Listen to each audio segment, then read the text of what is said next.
All right, YouTube, what's going on? Bounty Boom, I see you. Six Slayer Pong Soul, what's up? Wait, let me know if you guys can hear me. How we sounding? What's going on, man? Dak, Way Hick, what's going on, brother? Good to see you. Fonzarelli, what's up, brother? I see you. Just let me know if you hear me. Everything in there. Just want to make sure levels are good on that. Oh, thank you, Fonz. Thank you. Okay, cool. Now, so everybody else in the, someone else in the actual Zoom call, if you guys could talk, so I can make sure they can hear y'all as well. Hello.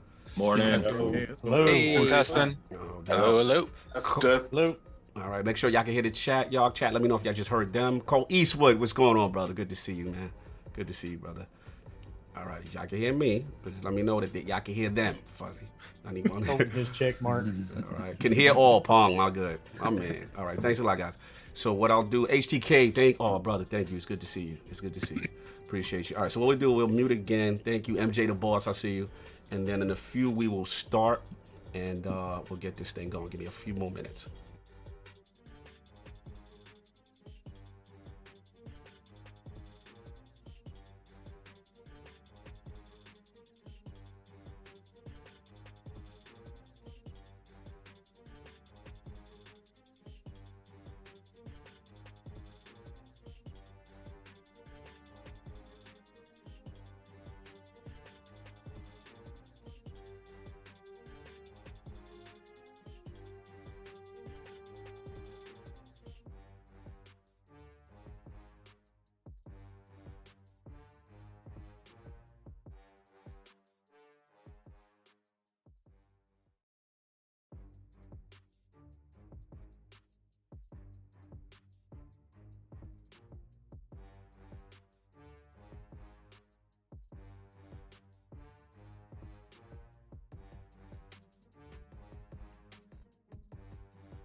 All right, hot mic, y'all. All right, first of all, guys, thank you so much. The super chats are appreciated. However, we would prefer you guys use the link that's in the description. That's the GoFundMe that goes directly to Dizzy and his family. So we really appreciate that. We're not going to discourage super chats completely, but we prefer to help get there faster. So again, I want to give the shout out to the people who did donate. Shout out to Dreadpool, rest in peace, brother Dizzy. Much love, we appreciate that. And then of course Cedric H with the rest in peace. You know what I'm saying? Oh, shout out to Husk. Thank you, brother. We're gonna do that. And look, we'll get started. You guys hear me now? There you go, Soft. You good? There you go. go. You good? You good? Right on time, right? Because I was just about to start it. Your camera fell out. Your mic's hot, brother. Your mic's hot. We live. We live. So 1 second. We got that. The chats are good. And from there, we're gonna go to OBS and get y'all live on faces on screen. And here's where it all goes bad. I know, right? And this is when the stream messes up. All right, we are live. We are live. First of all, thanks to everybody who can make it. You know, today we want to celebrate life. You know, this is a brother of ours that we lost recently, very suddenly, and to see the turnout by the community was tremendous. So I want to thank everyone for being here, whether you're in the live chat, whether you're here on the call itself to say some words for our brother, Kevin Wain, aka affectionately Lord Dizzy in the community. You know, we want to celebrate his life, man. He wouldn't want us to be morbid. He wouldn't want us to feel any type of way, and the show must go on, you know, in his own words. So what I want to do is I want to shout out to, I know we got Wilmy in here. I want to shout out to Gaming Beyond the Box because they really did something very special for our brother. And I'm going to start that off now. So you guys in the stream, if you want to see what they put together, you can watch it now. And then we'll start and say our words for our brother. So check it out. Welcome back to the next episode of After Hours. It is May the 3rd of 2017, and we have things to talk about as well as drinks to drink down. It's not just regular coffee, I swear. There's O'Hare's.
Last day of radiation treatment. Just finished it up right now. Heading on out. I wanted to give kind of a shout out to a few people out there. Starting with, of course, every Sunday, Iron Lords. Especially to my boy Cognito and King David. All the support you guys throwing behind that. Of course, Lord Sod and Edit. Of course, everybody over there at LogNet. Editor Josh Redding. Editing staff Nick. Writers Hector. Site manager Hyde. Wanted to give another shout out to, of course, Wilmy. From Wilmy over to Mr. Boomstick. Thank you for everything you guys have done. Bringing on Rand and, of course, Quick to do all that stuff. Take this down. Lamb for the podcast. Shout out to you guys at the Shop Podcast. special shout out to the wife. Of course, Broken Games over there at Weapon Wheel, bringing me on. And there's a lot of other people to shout out and everything, you know, especially out there on the Twitterverse. Of course, over at Season Gaming for all the support throwing back there. Just wanted to thank y'all for all the support you've done. And on to the next up. One down. Thank you.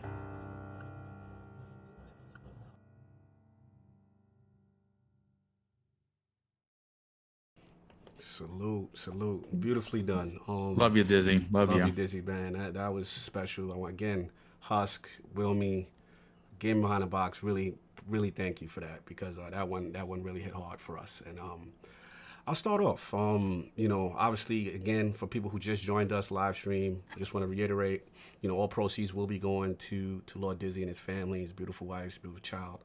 And, you know, again, we're not going to discourage Super Chat, but we prefer you guys use the link in the description, which is the GoFundMe, to really help his family directly. So, look, I'll start it off, man. This was a rough week. We all know it. You know, I was dreading this day. And, you know, it's one of those situations where our brother has been so strong through everything. You know, he was battling the rare cancer.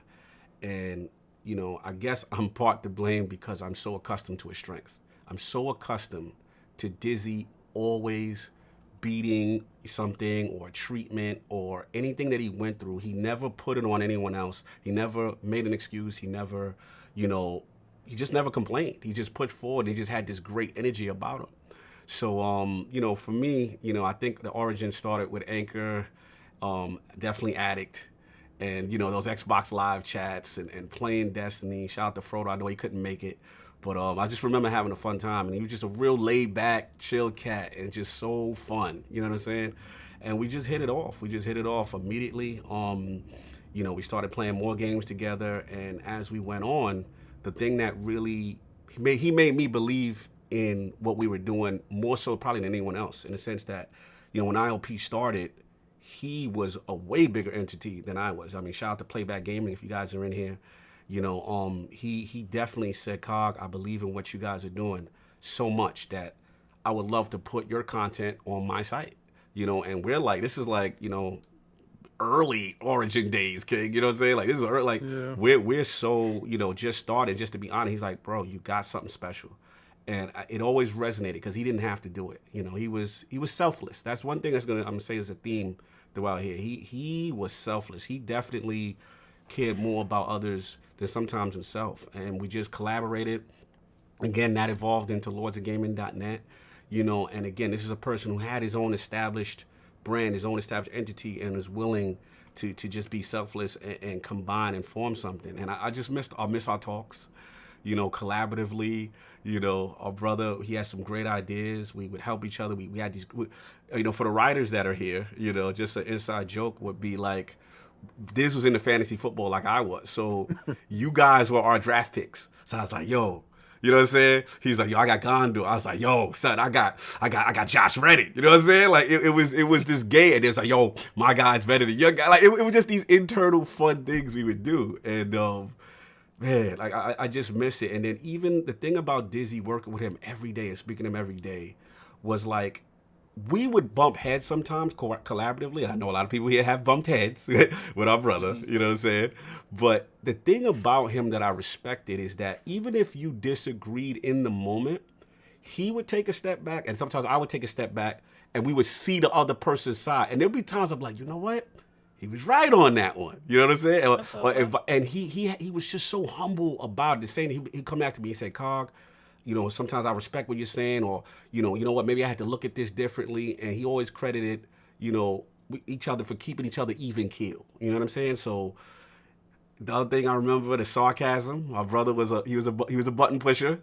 You know what I'm saying? Like if it was a game or something that you know he'd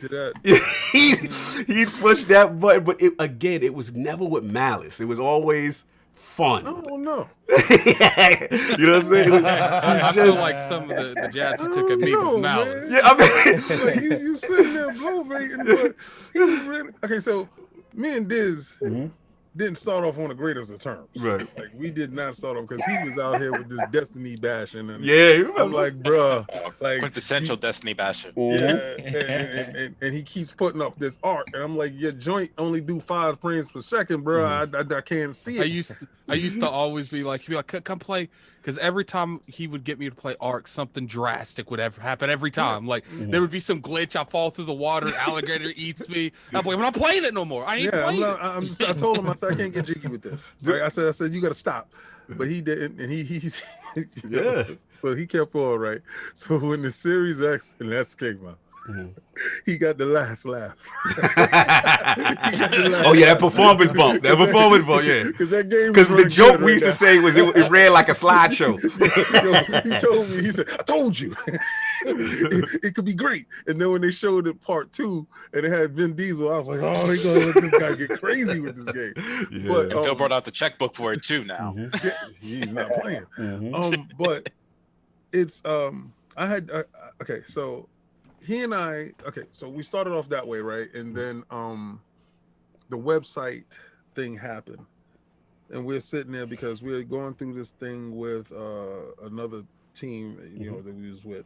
And me and Cog will have our conversations, and he's like, well, Diz is talking about we can use his platform.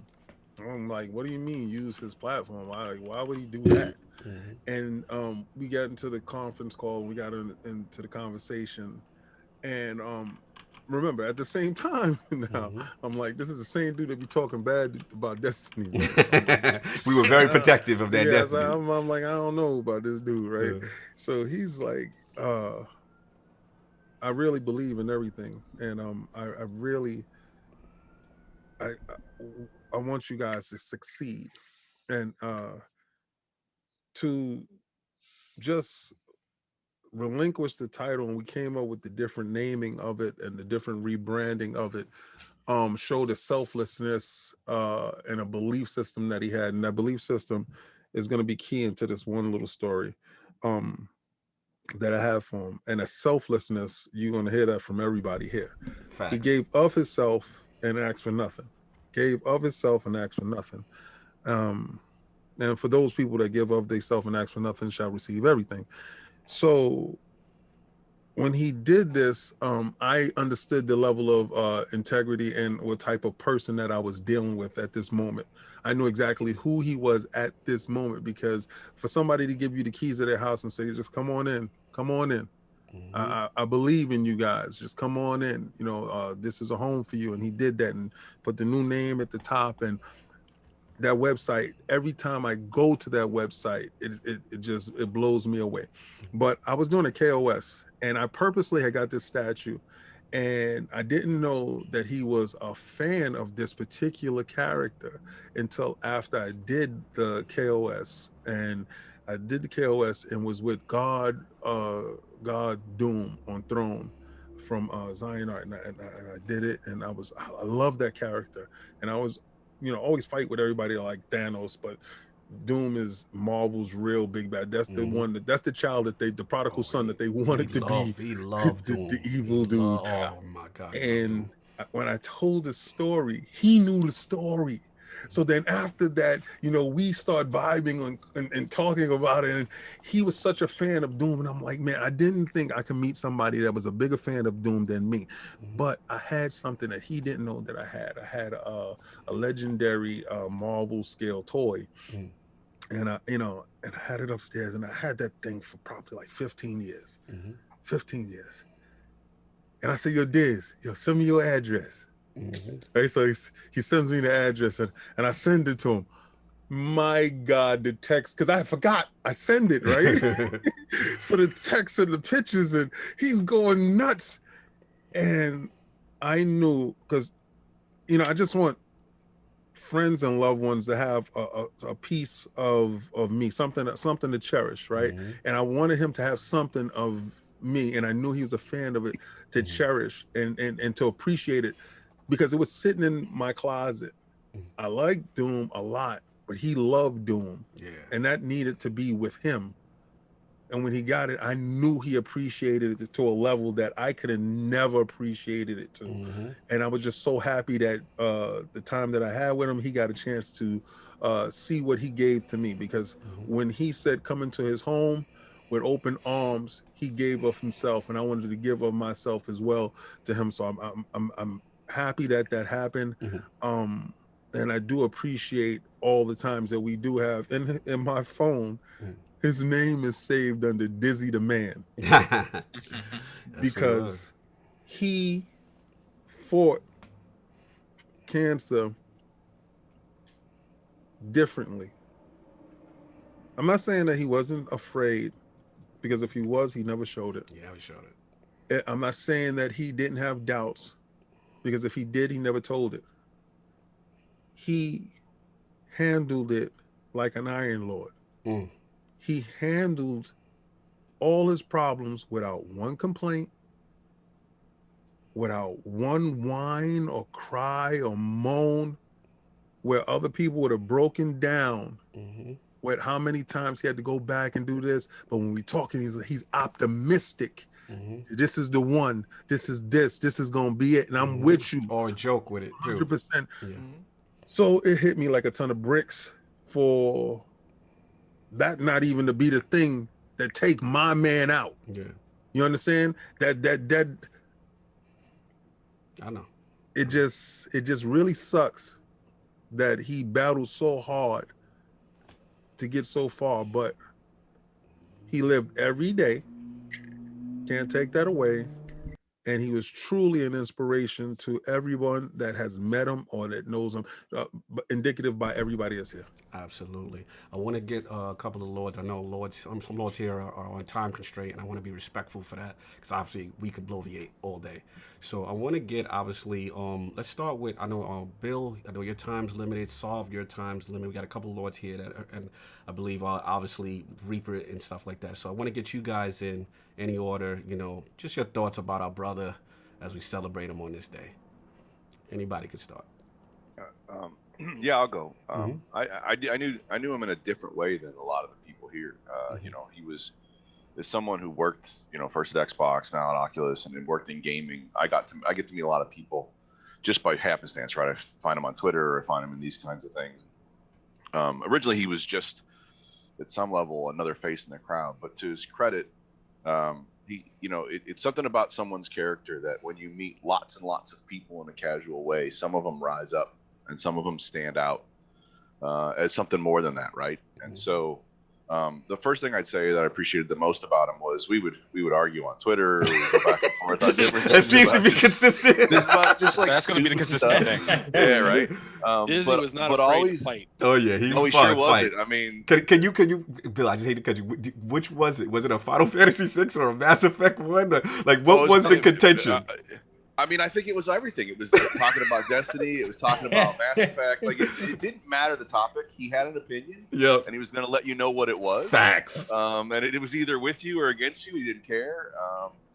But I will say that, so just from a community perspective, the one thing I appreciate, the reason I wanted to come talk about it today was, we get caught up in the performance of a box or which game is better than what other game. And there's been 2 articles in my life that I've read about gaming that have stuck with me. The first one was about the guy who raced his dad's ghost in the racing game. I don't know if and then couldn't beat his father right after his father passed.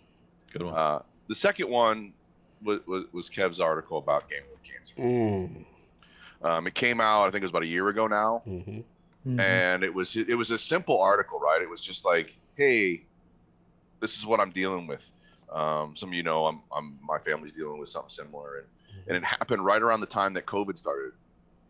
And the thing I love about it is to the point that you guys were making about how positive he was. He talked about, here he's dealing with this horrible thing, and treatments for cancer are brutal, right? It's either cut it out or burn it out. There's no cure. Facts. And he was just taking those hits, and he was dealing with it, and he used gaming as that thing to ground himself. But it wasn't just that he used gaming. What I loved about the story he wrote was how he talked about the community that came with gaming and how it gave him strength to deal with what he was facing, and just sort of internally, and never in any way other than the positive vibe about this community, whether you're on PlayStation or Xbox or PC or Switch or mobile. Like, he didn't care, right? Gaming just made him feel good. Gaming gave him that strength, and it shows, I think, why people need art. Like, not just gaming at all, but like life just kind of keeps kicking you in the head, and you need something else to refocus and center yourself. And you know, to me, that'll always be his legacy, is that he knew this community and this entertainment medium was what gave everyone strength and brought everybody together. Facts. And you know, it's a shame. Cancer sucks. Yeah. COVID sucks. And that'll be an article, like, if you haven't read it, I recommend you go and read it. That'll be another one that'll stick with me forever. And I hope that'll be his legacy, so people remember that level. Yeah, it was a good one. We definitely, as a site, as a team, to immortalize him, we put a lot of his, almost like a greatest hit. Shout out to iDizzy in there, he did it, and that article definitely hit different for a lot of people, because a lot of people had their eyes open to that. Reaper, I want to get you in here, brother. I know your time's limited, and you are one of the homies. You are one of the guys that I was introduced to from his original crew. You know what I mean? Your family, Frodo, you know, SWAT, the whole crew. So talk to us, man. I know it's been a rough week, but we got to celebrate our brother, man. We got to do it. Yeah, one thing I will say, like you guys already touched on, he was not a non-combative person. He enjoyed his arguments more than anybody I know. Jump into an Xbox Live party with him and say, "Hey man, how's it going? I've been talking to a couple of days." And the first person out of his mouth are, "Who the hell are you?" All right, been friend for 20 years. You don't know who I am anymore? Appreciate it. Yeah, I remember when we first started gaming together. We actually played in Battlefield Bad Company 2. Joined the party with about 20 minutes in. One day he just goes, "You know, man, I'm thinking about starting a gaming community and a gaming clan." I was like, "All right, cool. You have fun with that. Like, good luck, bud." And then the next day, he texts me. He's like, "Hey, man, you know, like, change your clan tag to LNA." I was like, "Well, what's LNA?" And he starts going on about Leave Nothing Alive and how that all started. It's just amazing to see how he started something so small for a small group of friends of his that then grew into something much larger, and it had a bigger impact on the community. And sucks that he's gone. I feel you, brother. Everything you said resonated, because that was definitely our brother. And he was all about community. You're absolutely right. He was all about community. He brought so many people together, and to see the stories that everyone's coming up with, things I wasn't even aware of. And it just goes to show you how much he touched people, man. And like I said, I'm so glad you could make it. You know, I know how hard this is for all of us, especially you. And I'm definitely appreciative that you made it, brother. You meant a lot to him. And I know this is tough for all of us, brother. I want to again respect everyone who still have time. Solve, I know your time's limited as well. Let's get you in just for time's sake. You guys can hear me? Yeah, you're good now. You're good. Yeah. Can I say, I think I've said a bunch of times on the podcast that, you know, when it comes to people that cog and can sort of give the okay on you got to speak up a little bit, Solve. The mic's a little low. Sorry, brother. to me, Yeah. okay. So anybody that you guys sort of give the thumbs up on, you and King, for me, that's family. Like I said, I've met Addict twice in my life. And whatever he needs to do, you know, one day for. You know, Bill Stillwell, again, as an amazing person. And for me, his was that as well. You know, you're gonna keep hearing the word selfish, because and it's not, you know, it's not hyperbole. It's everything that man did in the moment I met was putting other people in front of people. Yes.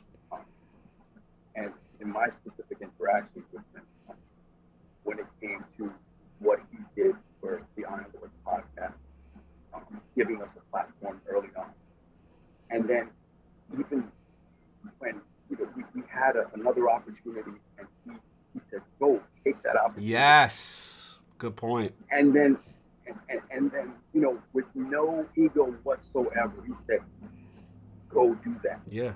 Remember, he told us. He said, "You guys do what's best for you guys." That he said, "I can't." You're absolutely right. I forgot about that. Continue. I'm sorry. And then for us to, you know, for that opportunity to end, and then he came right back to the table with us and like, look, we're gonna do this. Let's grow this. And for someone to take the things they've built from the ground up, their dream, and say, build this thing that I think the world does on top of what I do, and sort of pushing it to the side a little bit, and for something else that he believes in. Who does that? Who does that? I don't know of anybody that's selfless. Facts. So it was an honor and a pleasure to know him. I'm sad that I'll never in my life get a chance to give my brother a pound and a hug. I've never met him in person. I'll never get the chance to break bread with him, have a drink with him, and laugh about you know, the things that I get to do with Cog and my Haibatsu and King. I'll never get the chance to do that. So my heart still breaks for his family, for his wife, for his son, everybody who's so close to him. And I'm a little envious too, because I never got to meet the man in person, but he has absolute impact. Absolutely. So just two little quick anecdotes of Disney's personality. Yes, we have to address it. On a lighter note, yeah, I mean, obviously, there was about a 1.5 period there when King and I had a bet going, right? And Dizzy was the one that he was in there just kind of egging both of us on. Egging all the things. Yeah, and it was, you know, speaks to his sarcasm because, you know, he would put it in the chat every Sunday, like, this is just to remind you guys that King owns sovereignty. Yes. and then when King was like, well, Dizzy, I don't see it in anything but color, and then he started super chatting to it. And then, you know, there'd be moments when other news about Back to Pat would come out. And then Dizzy would come. He'd be like, I don't know. I think we might lose this one stop. And I'm like, Dizzy, stop helping me, please. Stop helping me. And at that point, you see that he was just trolling both sides of the argument. So, you know, that's classic Dizzy. Vintage Dizzy. Another instance when you see sort of his passion come through and his how he defended LogNet and how he defended IoT. It was in the early days of LogNet, very early days of LogNet, and we sort of got left in the lurch when it came to editors. Yes. So it was just myself, before my life got turned upside down, and Cog. And it was rough going because we have, you know, God bless everyone who came to write for LogNet in the beginning, but there was some rough pieces that came through. Some editing was a little sus. Yeah, it was just difficult. It was, you know, there were some pieces that really needed a lot of work, you know, and there were 3 people, and, you know, for me, like, more and more I had to kind of remove myself from it because of my work situation. Diz was obviously going through treatment and things like that, so it was, you know, it was difficult for him, and Cog was doing a lot of administrative stuff, so it was difficult.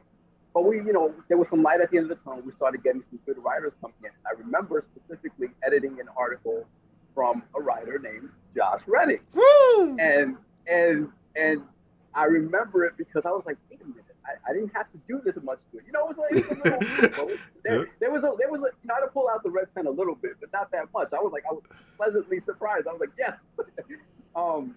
And I remember that I felt good about that. I was like, okay, we're getting an influx of people who have a history of writing. And I remember him DMing me, I think it was in Discord, and he's like, hey, are you the editor-in-chief? And I'm like, no, this is what's going on. All right, thanks. And I didn't get any other message after that. Okay, I don't know what that. So a few hours later, Cog DMs me. He's like, emergency meeting. Yes, let's get to it. We got to get to that moment. It's a perfect transition to Josh, by the way. Emergency meeting. Yes. Josh had some grievances with Dizzy, and Dizzy is living. Woo! That was a hot one. I've never seen Dizzy living. Now we need to go in and referee it. Yes. And so we get into the meeting. And Josh is super passionate. And I think they both recognize that about each other. Yeah, they learned about each other that day. Yeah. But he's very direct. You know, he has a military background. He's very direct, no hair on his That's Air Force in the building. Exactly. And then so Target and I are, you know, we're pragmatists, but at the same time we try to be diplomats as well, right? So we're trying to referee this thing. And Dizzy was so angry because he felt that Josh was being very accusatory of him, of like, listen, you guys promised me this professional, like, you know, we're trying to work towards something big, and a lot of these articles are going through not in the greatest shape. Right. And, you know, Dizzy took offense because Josh didn't know what was going on behind the scenes, obviously. But there was plenty going on behind the scenes. Yeah. And so we got in there. And I let Josh explain it, you know, thoroughly. But we got in there, and at the end of the day, what came of it was that there was an understanding, and it speaks to the measure of both men. Yes. That they came to that understanding, because you know, it was good for us to be in there, Tog and I, but I think they would have settled this themselves as well, because that's just who they are. Yeah. And when you realize that the person you're arguing with has the same end goal as you. Yeah, that's what it is. Yeah. Middle ground is always to be found. And then ultimately, you know, fast forward just a little bit after this meeting, and I'll let Josh, you know, talk about it more in detail in his relationship with Diz. But you know, when Diz was kind of heavier into his treatment, and it was difficult for him, you know, again, selflessly, he tells Todd, look, Josh needs to be editor. That was, bro. I'm glad. Yeah, that was the moment. I hate to cut you because that is when not only was the understanding between those two, because you have these two passionate people who love writing, editing, knowing how a website is run, but as things started to progress with his condition, and when he pulled us to the side, and for him to say, Josh needs to be the editor-in-chief moving forward. Again, the ultimate selflessness of. I'll let you finish, then we get it to Josh. It exemplified everything that he did, and it's not hyperbole. There are very few people in my life that I've met that are willing to sacrifice themselves that much. You know, as people who are always on YouTube and social media, there are plenty of people out there that have, you know, big followings or whatnot, and are literally afraid to share their knowledge because this fear of you sort of usurping them in some point or something like that. That was never him. Yeah. He wanted to bring out the best in everyone. Yeah. And man, bro, I miss you. Love you, man.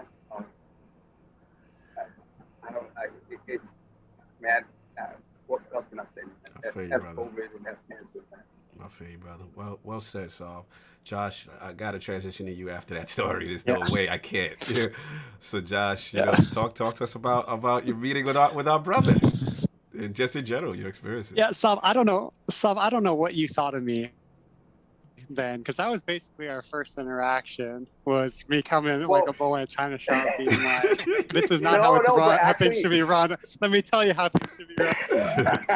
The funny thing was, it's like, no, because I remember our interactions that we had while I was editing your piece, and you were very receptive. You weren't combative about anything that I said. So I'm like, oh, this guy is you're calm, relaxed. So they got to them two got in the room. I was like, oh, really? Man, that's the first time. I wanted to see it. Because I'm like, oh, you know, immediately, I think Dizzy, at the beginning of that meeting, it didn't seem like he liked the fact that I agreed with you. I just didn't agree with the way you said it to him, but I did agree with you. And he was like, wait a minute, traitor. Like,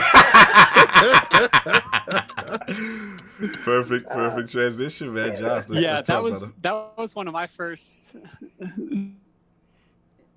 that was one of my first interactions ever with Disney. Actually, that's why I asked, because I didn't even know who the editor-in-chief was.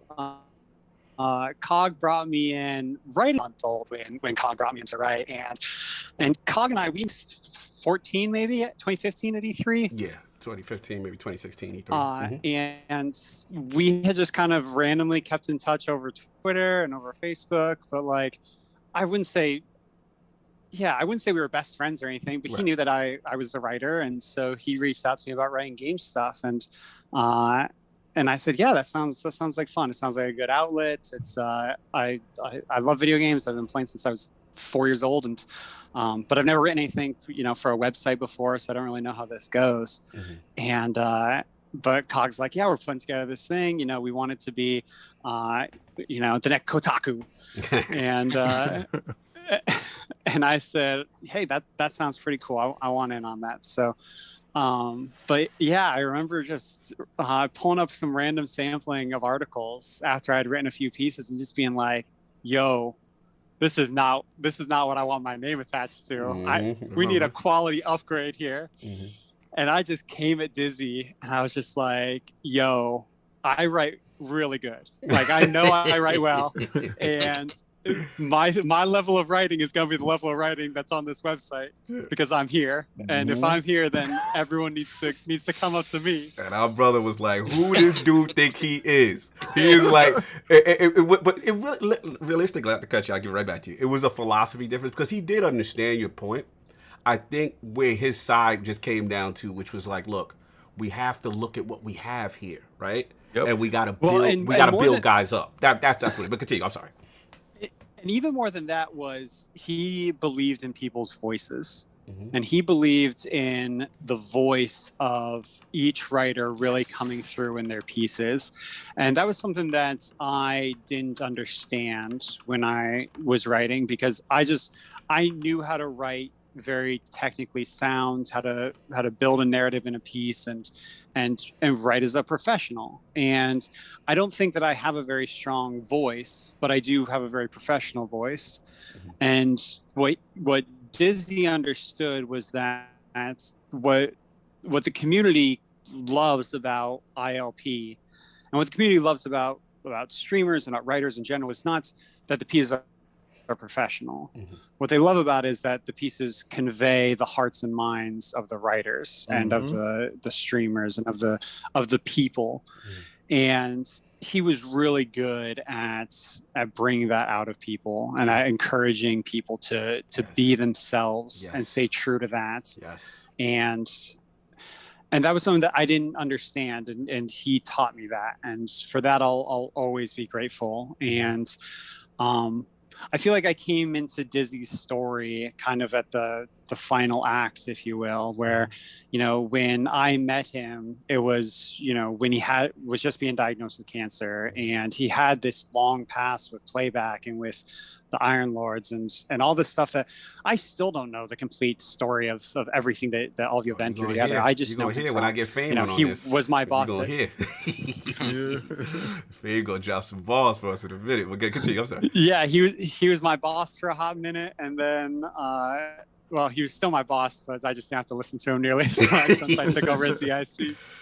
But he was the opposite of every Texan I've ever met, in that he didn't shout to be heard, but when he talks, you want to listen. Hall of Fame outlet. And I didn't get into all the Twitter arguments with him and things like that. You didn't engage? I just knew him from business. Like we had a business relationship. No doubt. No, fair enough. Fame, brother, I know you've been sitting there. Is there a counter argument to that? No. You're good. But I'll let y'all. I'm sorry if you finished. We're gonna call. I'm sorry, Josh, if you're not finished. No, I'm gonna miss him.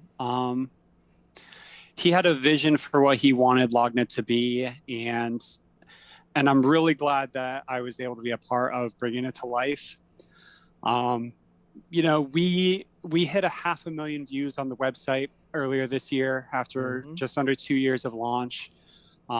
We have almost 40,000 people come to the website every month, and you know, our first month we had, I think it was like 6,000 people come to the website, and it's just seeing the growth and the awesome writing team. We have so many of our writers here. We got Mahmood and Macho and PD and Nick was here with us for a long time, and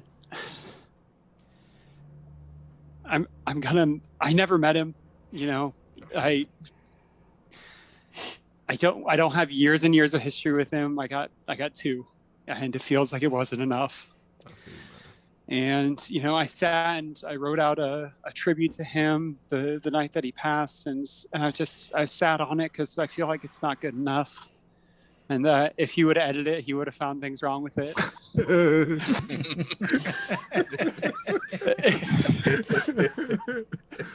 And he was a good man. And I feel like there's a lot of people that want to be great men, and not enough people that want to be good men. And he was a good man. And every time that he came to a writer's meeting, I could see his son run around in the background. And I know he was a great dad. And shout out to Parker, always on that call. Oh yeah, we heard Parker. I have a 1-year-old son now, and I wish I would ask him more about how to be a good dad. I feel for Rosie, and I'm gonna miss him. He's not hurting anymore, which that's a blessing. And you know, I know he's looking down this live stream and just saying, "You guys are being such saps." Oh man! But yeah, he was great. So that's my piece. But I'm honored that he chose me to succeed him as EIC, and I hope he was proud of me. Yeah, he believed in you, brother. He believed in you. He told me to talk so many times. He was like, Josh, we're in good hands. He always told me that. And you have nothing to worry about in that regard, for sure. Fame, I want to get you on, brother, because I know you've been sitting in the car, and I don't know how long you got. And you have a tremendous story. I was finding out things from your stories on Twitter that I didn't even know about 2XP. Obviously, me and you reconnected, you know, with level 1. But talk to the people, man, to celebrate our brother, man. How you feeling? Yeah, man, I definitely don't want to hold too long. I kind of want to get to the point that I think everyone here really will speak of, that Dizzy was 2 things. He's someone that's going to leave a lifelong effect on you, and to his toughness. I believe I met Demi, and I met Dizzy through Anchorman. Anchorman has this weird ability to bring everyone together, right? Yes. Everyone has met through Anchorman. So I met Dizzy, and we instantly linked because we're both from Texas. And then I found out he lived like right down the street. And so we're in a call, and I'm not too far from being just a hardcore Madden player. That's all I played was Madden. I just got really into the gaming industry. And I'm like, yo, I want to go to E3. And Dizzy's like, E3's cool and all, but if you know about this, and this, and that's then I get a DM. I'm like, who is this kid? Like, just sending me Retropalooza, QuakeCon. Yep. I'm like, yo, what is going on? Like, who is this? So we started to talk. I'm like, he's like putting me on game. Like, yo. Oh,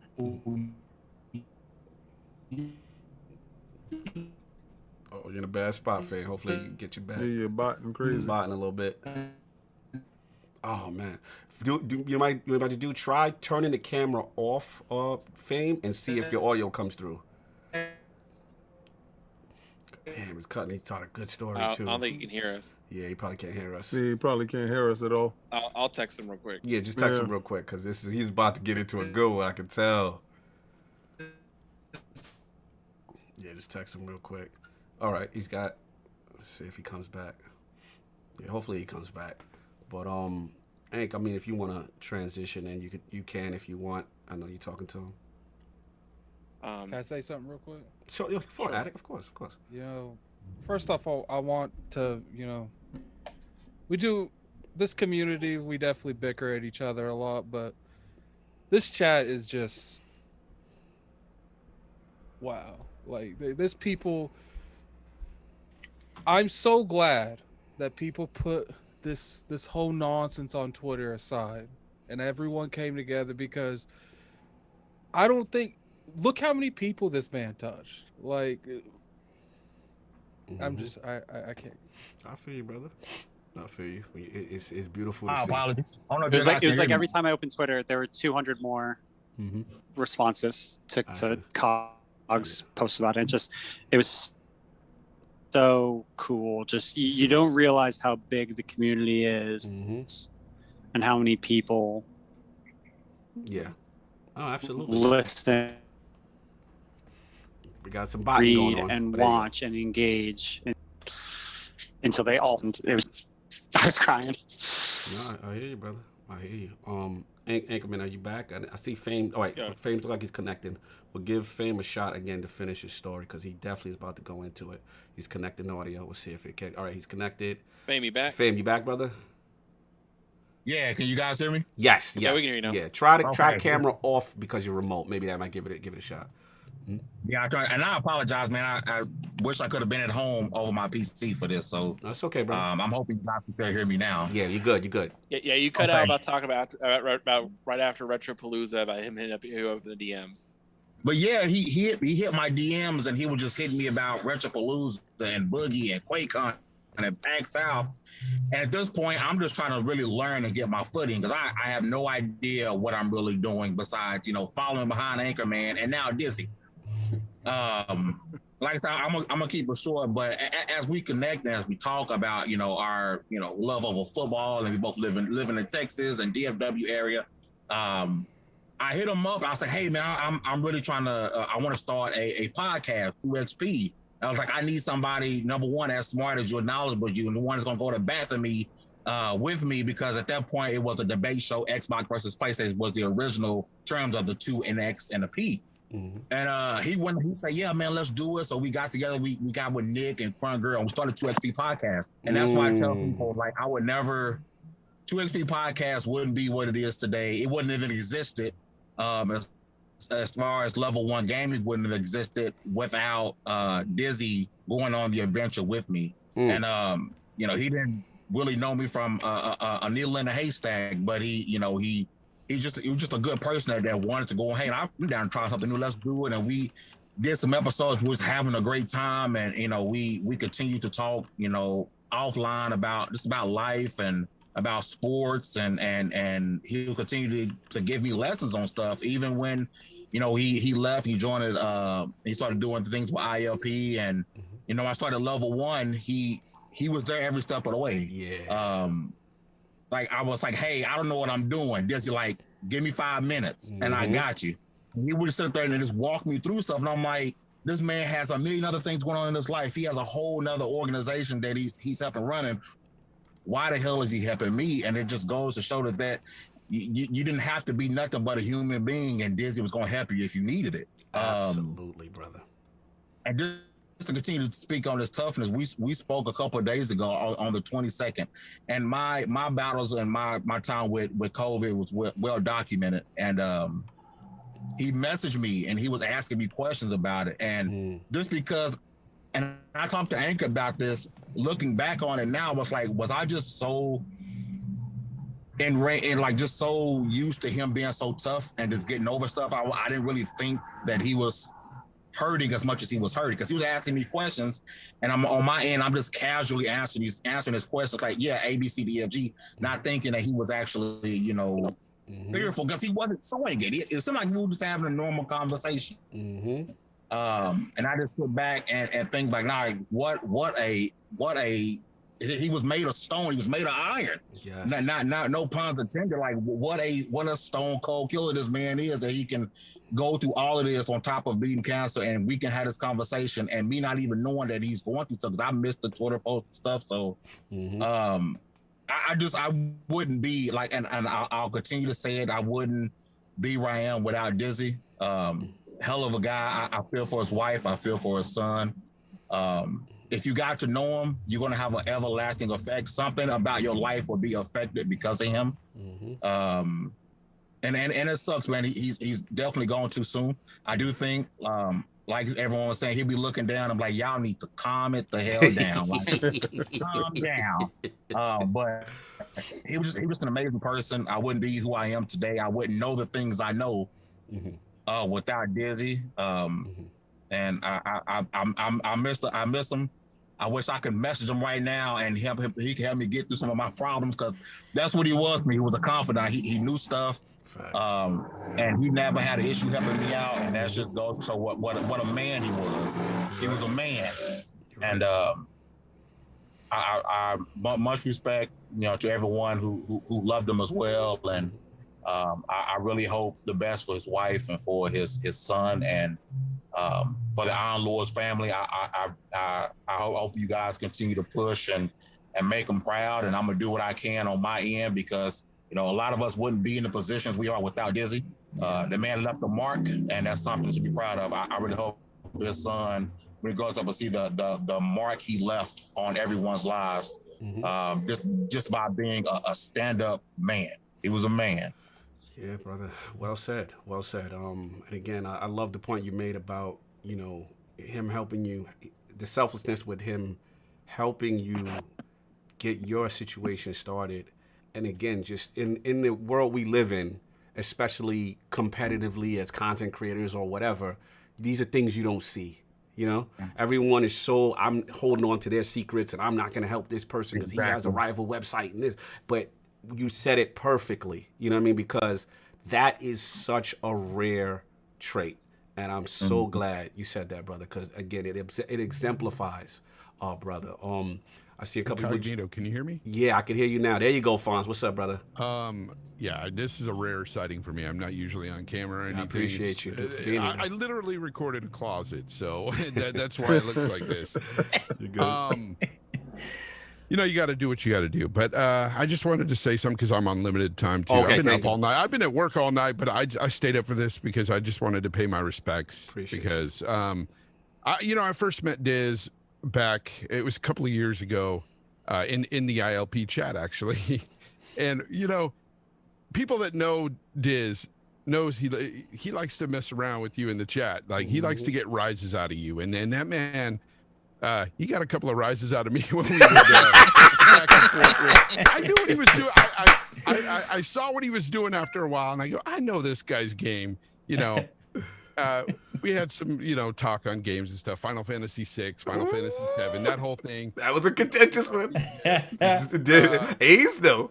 I was second with you on that, my man. Second with you on that. Yeah, but it was just like, who is this guy? I thought he was a really funny guy. After I caught on, I said, this guy's a really funny guy. I like this guy. And then what really struck me about this man is that I first heard it. He might have had a video up or something back in 2019, or he might have posted something about playing his Switch during chemo, but his first round of chemo, the second time it came back. And I looked at him and I'm like, this man is like just so positive, and it blew me away the way he went about talking about it. So I hit him up in a DM, never even talking to him in a DM before, just interacted with him through chat, so I hit him up with a DM, and he hit me back, well, thanks for thinking of me, blah blah blah, and then we developed a rapport. I considered him a friend, and anybody who knows me, if I consider you a friend, from time to time you might get a DM from me saying, hey, how are you doing? Because that's just me. I need to reach out to people from time to time, and every time I'd reach out to him, that man never complained. Never. That man never complained. And people talk about his toughness, and I got to tell you, he's the toughest dude I've ever met.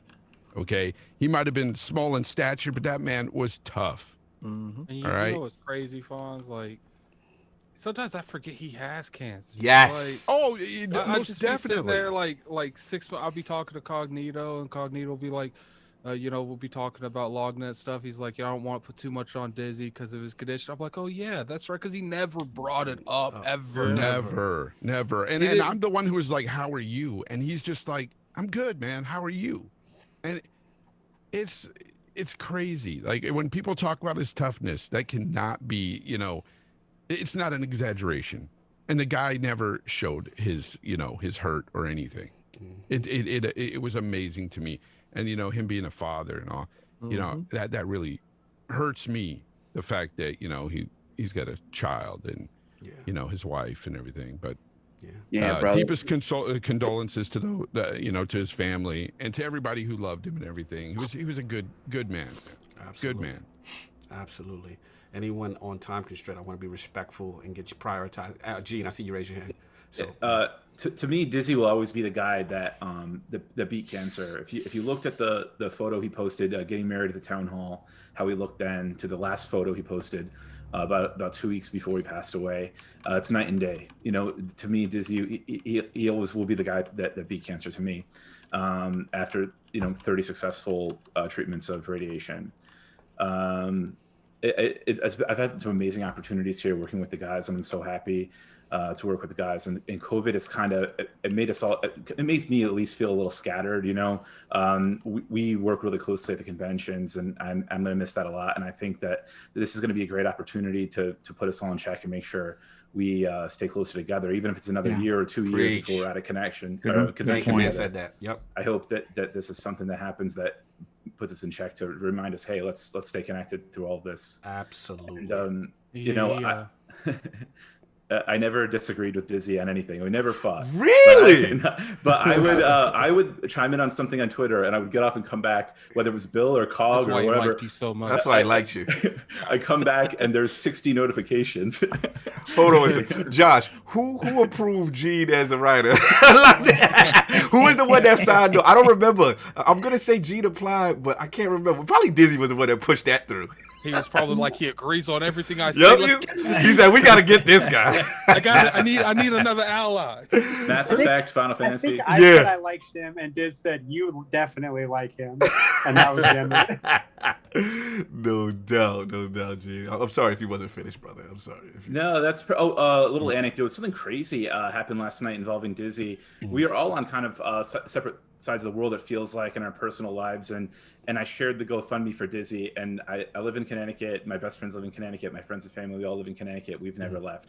My best friend's wife, who is a military child, she grew up with Dizzy. I didn't know this. Wow. And they went to high school together. Wow. And Dizzy, and to Josh's point about Texas, Dizzy grew up in Kansas. I found this out last night. Missouri, yes, he did. Missouri guys hitting me up saying I went to school with him. Yeah, Missouri. He went to Knob Noster High. Oh, Yep. Okay. Yes, sir. This is a family show. We're brothers. Salute for the brothers. That's it. I'm gonna miss him, and I'm gonna miss him on the calls once a month, and the kid yelling in the background. Yes. Josh, you have to fill in. You have to fill that void. Josh, you got to keep the tradition of the kid in the back. Yeah, he has no problem yelling. No doubt, man. Anyone else on time constraint? Otherwise, I want to give it to some. Yeah, you know what? Con, can I jump in if you don't mind? Absolutely. Yeah, I actually have two great stories about this. Let's go, Boom. The first one is I just want you to know, hello, my name is Craig. I'm a victim of that meeting between Josh and Dizzy. Our brother. Wait, let's go. Because you asked me to write a piece. Oh, I forgot. You were the center of the argument. Yes, I forgot. And I wrote my piece. And listen, I'm no literal genius here. But, I wrote police reports for a living. You know what I'm saying? So you had to be, perfect with these things. Otherwise, you go to jail. You know what I'm saying? Or you had to be very articulate. So I know how to write. And I wrote this piece and I put my heart in it. I worked overnight. That was like at midnight, 2 o'clock in the morning. Josie gets up. She says, what are you doing? I said, I got to finish this for time. And 3 o'clock in the morning, I'll be in the room. So I'm writing and I'm like, my God, that is the best piece I ever wrote. My title, my God, IGN is going to hire me. And I send it to Cog, and Cog's like, okay, we're going to send it to Dizzy. He goes, but listen, I just want to give you the heads up right now. I warned you. He had a big fight with this other dude that really knows his stuff, and you might be a victim because of this. I warned you. I got the two best PICs in the game. Dizzy hits me up privately, and he goes, hey, Boom, appreciate you writing for the site and everything, but we got a lot of problems. And I'm like, what do you mean we got a lot of problems? I said, I put my heart and soul into this. I wrote 4 hours last night on this. And I said, I even went back and I read it 3 times. He goes, yeah, but you got to cut out this point. He sent me this. It went from like 5 pages, 3 pages were gone. I'm like, where are my 3 pages? He goes, yeah, but you know what? You have your opinions are too big about the gaming industry. And you can't name drop IGN. And I'm like, well, why not? I said, they're terrible over there. I said, okay, you know what? I'll pull that out. No problem. I'll take that out. I'll take out Kotaku. I'll take out all the other posers. And I'll just generalize it. So then I'm like, okay, I don't like, see, I'm old school. Like I've been gaming over 40 years. I'm 50 years old. I've been gaming since the Atari 2600. So, I've been here a long time. And I remember racing to my local Optimo to buy magazines from OG sites like Die Hard Gamer and Video Game, a PC. And I loved EGM, the way they used to write. We don't have writers like that anymore. A lot of these new kids, they put their opinions and not facts. So I wanted to talk about that. We've seen a changeover in the writing. And he was like, wow, all right, rewrite it. I said, rewrite it? I said, I just spent 4 hours last night writing this thing. I said, no. So I said, Cog, listen, here's the thing, man. I don't think I'm cut out to be a writer because I don't know about this iDizzy dude. So he goes, let me talk to him. Dizzy hits me up privately again. He goes, I talked with Cog. I'll put some of the stuff back. So I said, well, let me see what you got. Let me see my own work and what you're doing with it. Because at this point, I'm ready to just give up. Yeah, I remember this. And he comes back and he's... The link's in the chat. Yes. And there's a paragraph added. I said, well, wait a second. You only added a paragraph. I called Cognito. I said, look, here's the thing. Boom was pissed. I'm like, look, you know what? I'm just some knucklehead who started a podcast. I don't know shit from Shy Mole. No problem. I'm going to pull my article. Forget it. And I took my ball and I started to walk home. And Cog's like, take it easy. Take it easy. We can work this out. I like what you got. And maybe we can get him to understand it. Needless to say, the article finally went back, and it was my article. I don't know who he had to fight, if he bumped him over the head and then slipped it to Josh when he wasn't looking. I don't know. Because I mean, but that's the one story. And the other story is a little bit more touching for me personally, because I, unlike Nintendo Guru, had an opportunity multiple times to work with iDizzy on my show. Yes. And one of the appearances by him that really stands out for me personally, and it just goes to show what everyone has been saying about how selfishness that he is. Like he loved gaming, he loved this community. I invite him, and he DMs me and he goes, "Listen, is it okay for me to be on my phone?" And I'm like, "Yeah, sure. Why?" Well, because I'm going to be doing a treatment while we're doing the show. Okay, and I mean, come on, man. I mean, what do you say to someone like that? You know what I'm saying? I mean, I didn't know him that well. I got him on my show maybe 6, 7, maybe even double-digit times. But every time he was on, he was a true champion. And you know what? I think Addict said it. You always forgot that he was fighting cancer. Yes. Like it was never the forefront of the conversation. It was just incredible. And you know something real quick, because I know Rosie is listening and I don't know her, but you are a Wonder Woman. And he used to talk about you in the Amen, brother. The best way possible. And his life was better because you were in it. And his son and you guys, trust me, if Mrs. Boom ever went, I would be lost. So I know how you're feeling, but I'm glad to be here. Boom, he loved you, man. He loved you. He always one thing about with his treatments and the thing that you said, that again with the selflessness, and he would be on us for us not to continue, because with your show, with our shows, everyone who has a podcast here, Wilmy, all you guys were his therapy.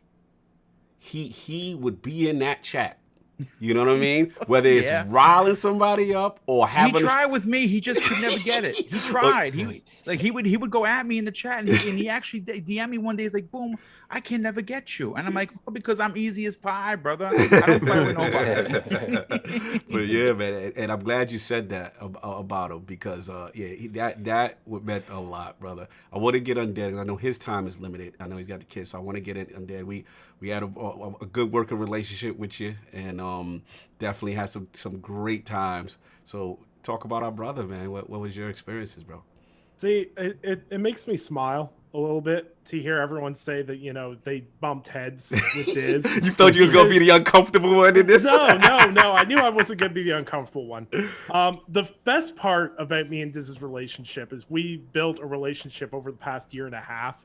But the 2 years prior to that, he had me blocked on Twitter. Like Diz had me blocked on Twitter, and to this day, and I wear it with pride, he has me blocked on Facebook. Still to this day, has me blocked on Facebook. Me and him had very differing viewpoints on a lot of things, and there was a lot of other people's drama that me and him got involved with early on, and we took sides, and we never quite got over it at that point in time. So I ended up getting into a situation. Cog went, "Hey, you should come write for Lognet." I'm like, I don't know. Diz really doesn't like me. I forgot about that. We had to negotiate a peace treaty. I forgot. I'm like, Diz really doesn't like me, and I'm like I can bury a hatchet, but like he I don't think he likes me. And Cog goes, no, don't worry, I'll smooth it all out. So I get brought into Lognet, you know, I do a couple of pieces, they upgrade me to editor. Me and Diz have not said a word to each other at this point. I get a Discord message at, I don't know, 1 o'clock in the morning from him. He goes, "Hey man, can you look over this piece for me?" I'm like, "Yeah, sure. What is it?" And it was this Gaming with Cancer piece. So here I am, 1 o'clock in the morning, jonesed out on Red Bull. reading this piece, and I cried for a solid 5 minutes after reading that piece. I've never read or edited something that hit me in such a way, and it completely changed my perspective on Diz as a person, because I never knew about that. I think that speaks volumes about him. Is like this whole time that me and him were fighting, gnashing at each other, and all this. Is he was going through something truly terrible, but he never let it be his personality or anything like that. You never heard about it. You had to ask him about it. This man would literally come in and be like, "Hey man, I know you've been having a rough week. I hope you're doing okay." I'm like, "Man, you're on like 30 treatments right now. Why are you checking on me? I should be checking on you." And that's just the kind of person that Diz was. He was combative, but it was never personal. Right. If you ever wanted to talk to him, he would always give you the time of day. This is a man who I went from never talking to and interacting with to him opening up his home and being like, "Oh, I gotta get you an anchor down here for QuakeCon. You guys need," he's like, you guys don't know home cooking. And he's like, "Don't let Anchor convince you that Carolina barbecues anything." Oh, you took that barbecue. No, I resent that remark. Get him with me. Definitely barbecue argument. Yeah. Yes. Oh a foodie. We forgetting our brother was a foodie. Yeah. Continue. He was a cook, man. He was a cook. Oh, continue. There was a 2-hour Xbox Live party with it was Anchorman, me, and there was somebody else thrown in there. I forget who it was. It was just literally an argument about who had the best barbecue. That was me. And I'm just sitting there like, I live in Canada. They're like, no, you shut up. You're not part of this. Disrespect the Canadian. You know, Diz was about that Texas barbecue life. Yes. I forgot who was trying to represent North Carolina, and I live in Kansas City. That would have been me, sir. Me. We're both from North Carolina, so we're both guilty on that one. No. We had the barbecue argument is a yearly argument that starts up around Memorial Day. Just every single year we would have this argument. We're like, no, you can't. Like, no. What about Memphis style ribs and shit? It's like, no, that's not the same things. It's our Kansas City barbecue. Oh my God. Vinegar base all the way. Every year without fail. Yeah, and I just. and I think that speaks so much for Diz's character, is that like in a matter of 2 months, me and him went from not talking, not being friends and everything else, to him opening up his home and being like, you can come stay here, we'll work. And just, it's heartbreaking to me because like even post me leaving LogNet, like me and him talked a few weeks ago about, you know, once COVID clears, we'll go to QuakeCon and, you know, we're going to do this. And like, I was going to have him on my podcast when I got out of the hospital, because it was like, it's been said numerous times, but you just never expected Diz not to pull through. I remember like when his wife made the post that, you know, he had COVID and everything else. And I was like, man, that's rough, but you know, he'll pull through. He always does. Mm-hmm. And you know, when he didn't, it hit different. I was at work when Ivan messaged me about it. And I've never been one to cry publicly or anything else, but I broke down at work. I have no problem admitting that. It was hard to, you know, lose behind a wife that obviously, you know, she must have had to battle with him too, because he's stubborn as hell. And, you know, any woman that can battle with Diz toe to toe, you must be one hell of a lady. Shout out to Rose. And you know, his son was a feature of LogNet meetings. Yes. Of Parker, come back with this. Parker! No. Oh, man. Like, it was just, it's hard. It's just, I can't put into words. It's just, it's hard to put a value on how someone can touch you in such a short amount of time. Mm-hmm. And I just remember he sent me a video and he said it was his mentality with dealing with cancer. And it was an interview with Total Biscuit, who, you know, passed away from cancer. Mm-hmm. And he talks about how, you know, when you're going through cancer treatment and everything else, you know, you have bad days. But Total Biscuit's methodology was, if I had 13 bad days, but one good day out of 14, that's worth living. And that channels Diz's energy to a T. This is a man where me and Cog and Josh have literally threatened to take away editorial powers from him, because you post a pending article in the chat and be like 1 o'clock in the morning, you'd see Diz, oh, I can grab that. No. Yeah. Go to bed. Go to bed. He's from the hospital bed editing articles remotely during treatments. And we're like, bro! Like, that was up. Yeah. The work ethic and everything that man had, you know, one hell of a role model, and his memory will live on with everyone he's touched. And I think, you know, we've lost a lot of people in this community over the years. But I haven't seen such an outpouring as I have this week between Nintendo Guru and now Diz, and just seeing everyone come together and just bury so many hatchets and everything else. My only like message, I think, you know, as everyone stated, Diz is sitting down going, you guys suck, stop sapping this up. He would hate this so you would much. hate this. But my one thing is like, don't hold grudges. You know, find that person that, you know, you haven't talked to in a couple of years or you've lost touch with. Reignite that friendship. Talk to that person again, because you know what? You never know when someone's time might be up. So take those opportunities while you have them, because you will regret it if you don't. And my only regret is not burying the hatchet with Diz years ago and getting more opportunities to talk with a guy who is just so incredible in everything he did, and will have forever leave an impression on how I act as a writer, as a person, and more importantly, as a father. Well said, brother. And I'm glad you mentioned the story, because you know, with you, you know, you were kind of like, at the time, the big free agent acquisition that I had to fight for. And, you know, I remember bumping heads with Diz on that initially. And I was like, what's going on? You know what I'm saying? And then, obviously, you explained the history. But it's so funny because once you guys got in the room and you talked, and then those meetings, and he'd pull me to the side and was like, Cog, he's the right guy.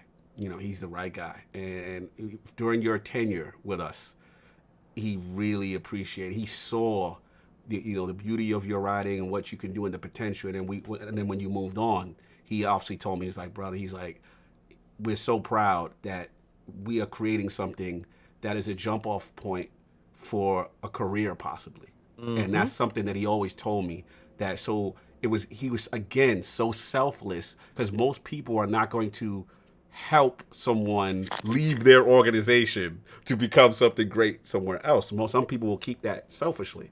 And again, that's the beauty of them. And I'm so glad that we had that run together. You guys had that run together because that was pretty awesome. Again, I just want to be respectful for people on time constraint. Yeah, I want to get them. Go here in a couple I want minutes. to get them to go first. And then, I want to go next. Yeah, All please right, go for it. Well, let me tell you the kind of person Dizzy was. I've known Dizzy since like 2013, 2014. I've known Dizzy for a long time. And there was about, I don't know, that's about a year and a half we weren't talking. There was real beef. I remember.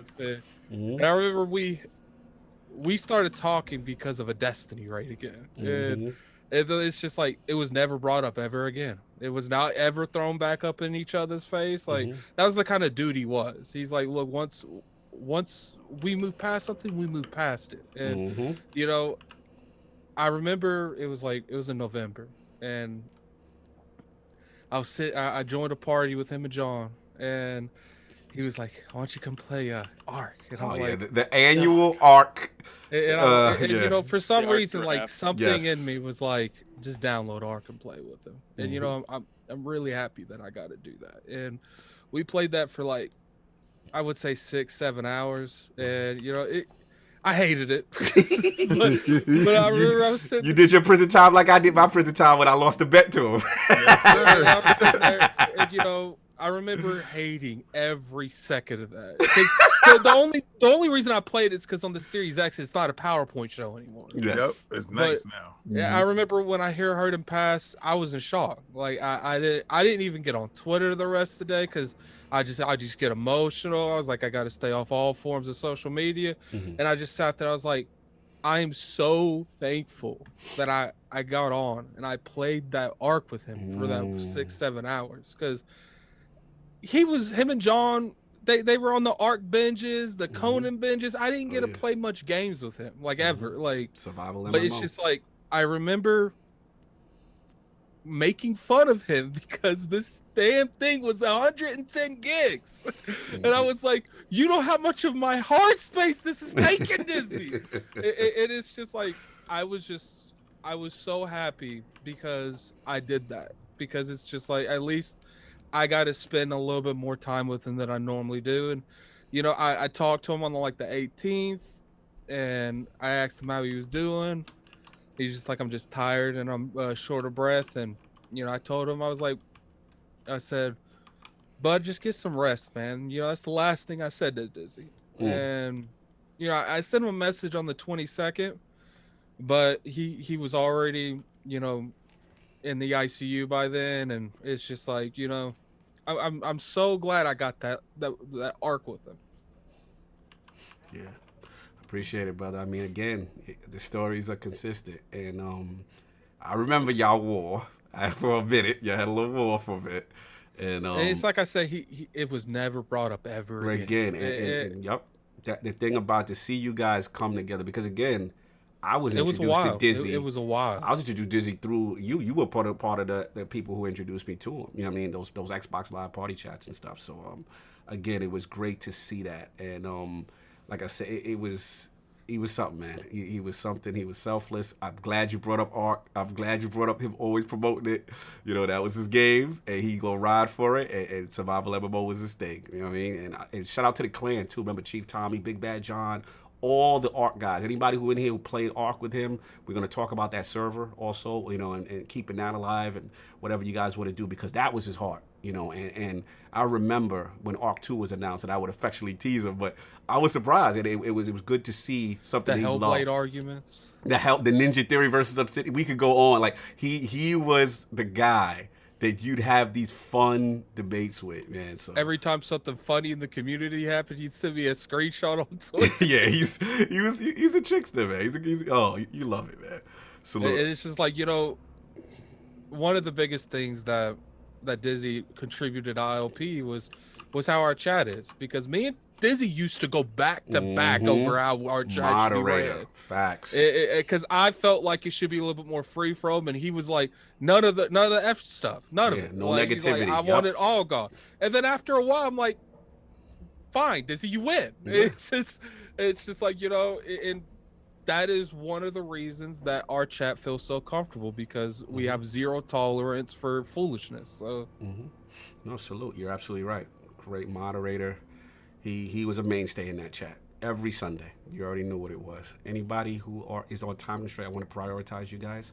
Hey, yeah, who's back?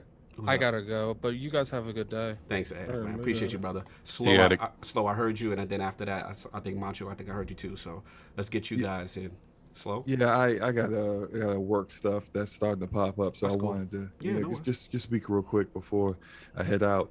All these stories have been great because I as others have said, it just validated and it made me feel a little bit better about how some of my arguments went with Dizzy. Because man, look, if you guys know me and Dizzy's history in the Iron Lords chat on Twitter, the frostbite wars have been real. Okay, it's been real. I mean, I have never seen anyone cap for frostbite as hard as Dizzy caps for frostbite.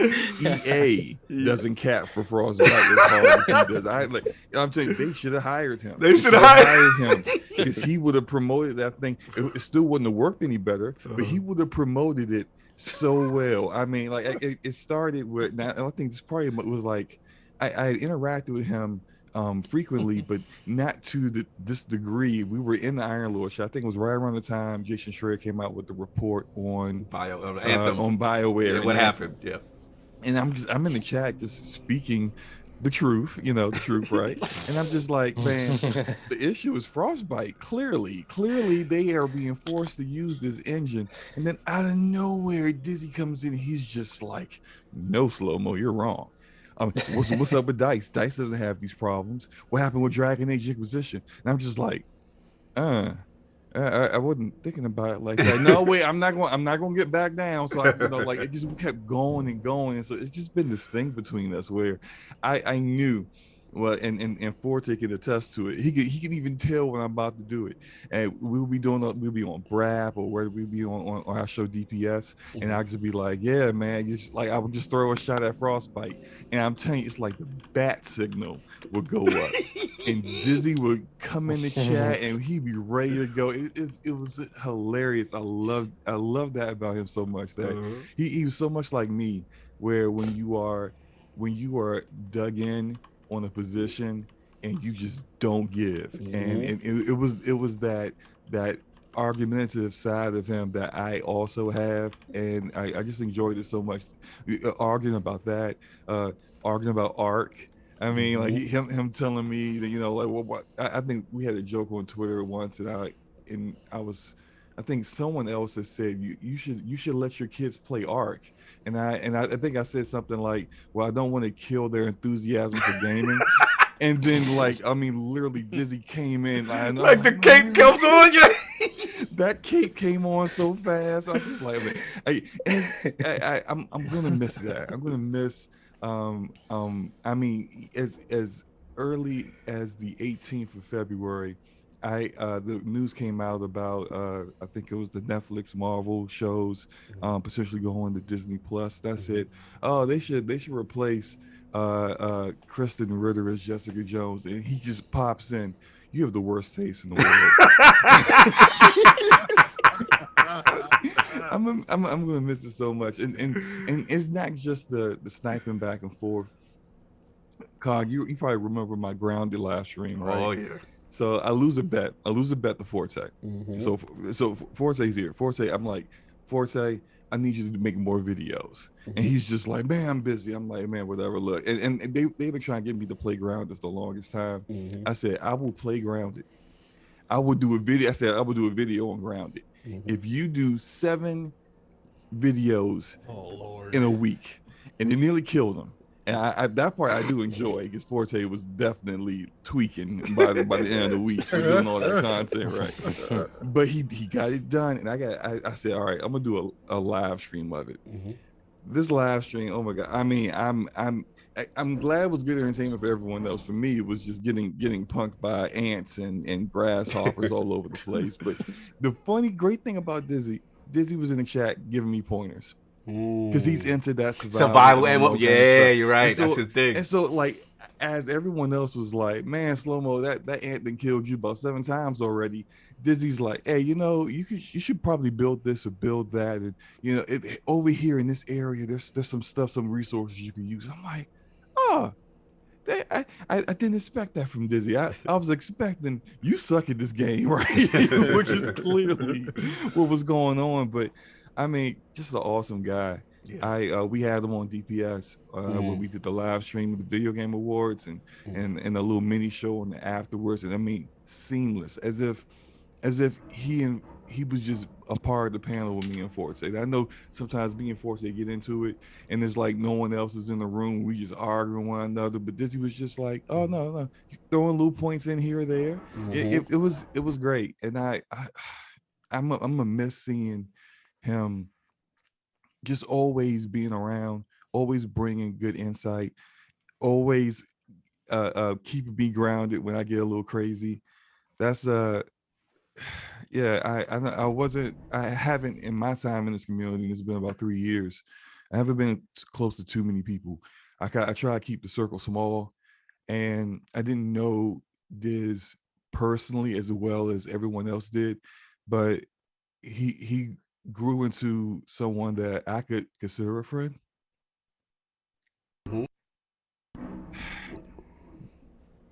I feel you, brother. We feel you. Yeah. So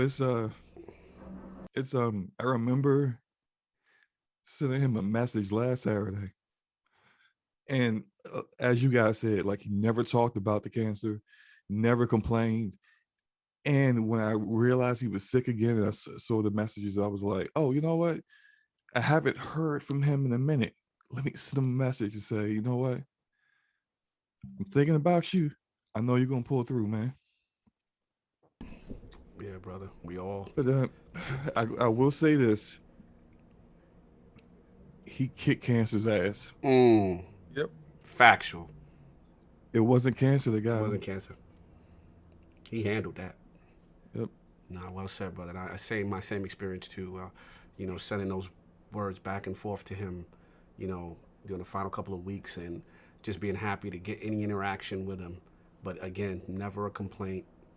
Just pushed on, man. He was something. He was something for sure. Macho, I believe, or someone else. Again, we try to respect time constraint people first, and we'll get everybody. I know Ain's got to go, Wilmy's got to go. A lot of people got stuff to say, but I just want to respect everyone who's only here for a limited time. I'll be quick. It hit like a rock when the news was dropped on us at lordsofgaming.net. For those who don't know, my name's Hector. I'm assistant editor at lordsofgaming.net, also known as Macho. But I was stunned.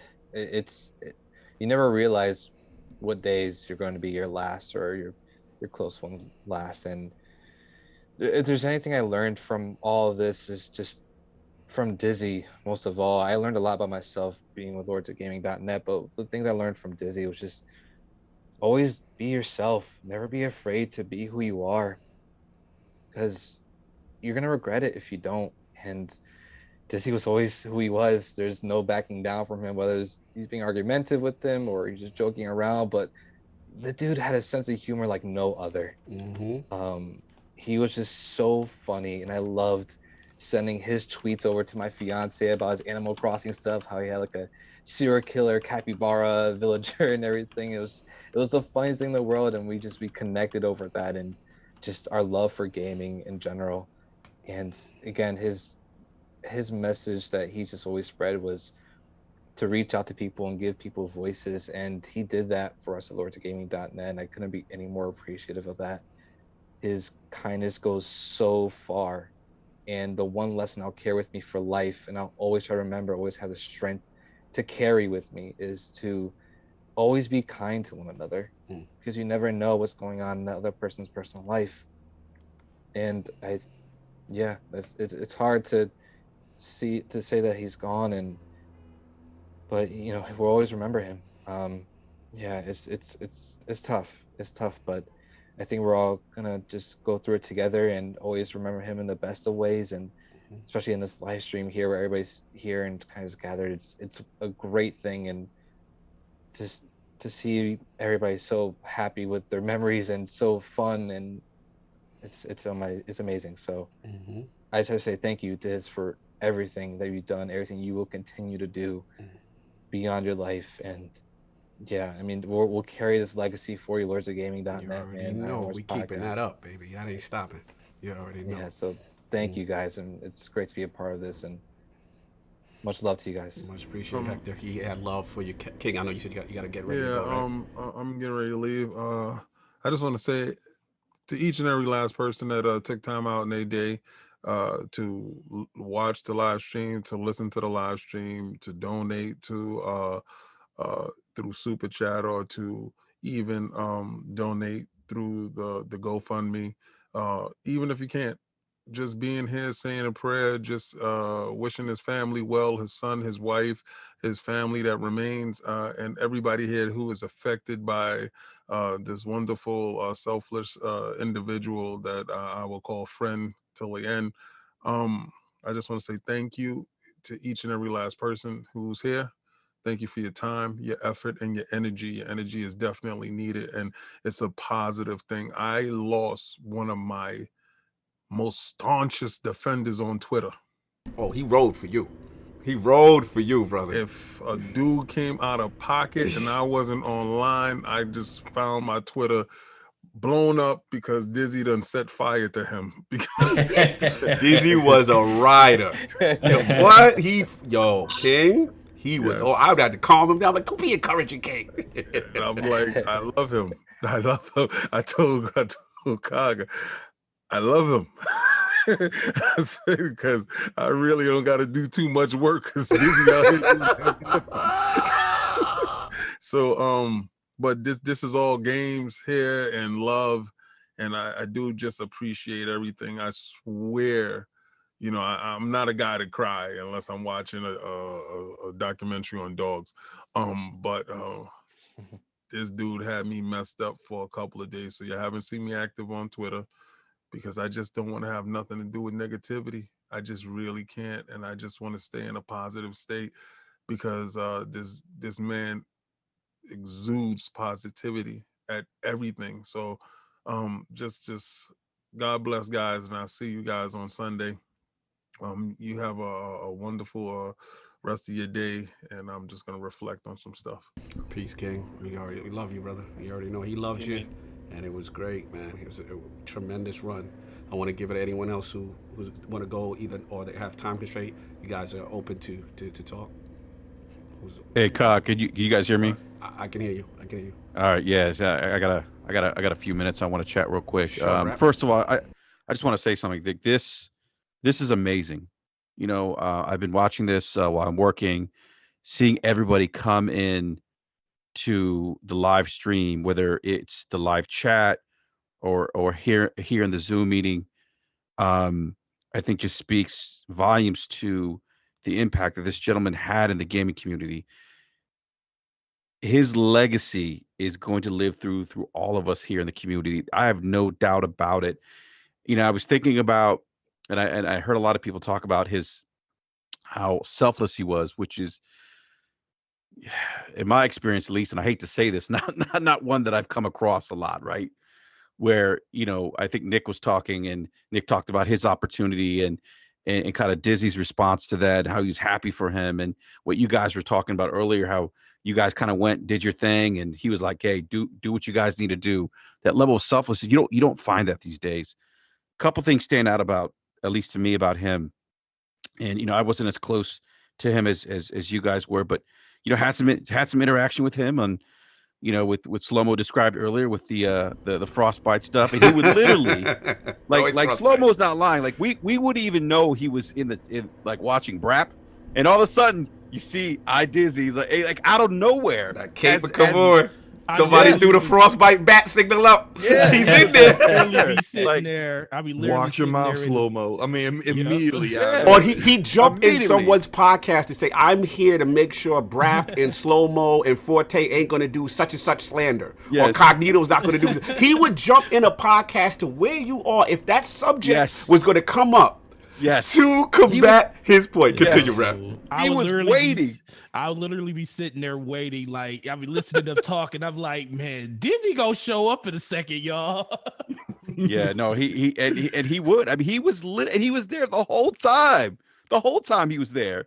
But and I remember Cog, and some of the DMs I had with him about, we would talk about, my favorite topic, media bias. We would kind of talk about that a little bit. I heard you guys talking about how he was one for debate, and we would have some interesting conversations about clickbait and stuff like that. And because he was, and rightfully so, he was.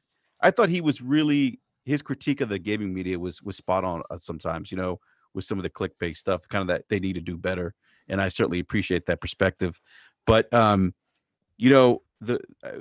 remember when I first kind of met him and kind of learned his story, I had no idea that he was sick, that he was battling cancer. I think, Cog, you may have even told me, because any interaction I had with him, and this is the one thing that will always stand out to me about him, his bravery, his positive outlook on life, the fact that he was never like, woe is me, my life sucks, I can't believe this. You would have never guessed that he was going through this. And cancer's not an easy battle. I lived through cancer with my mom.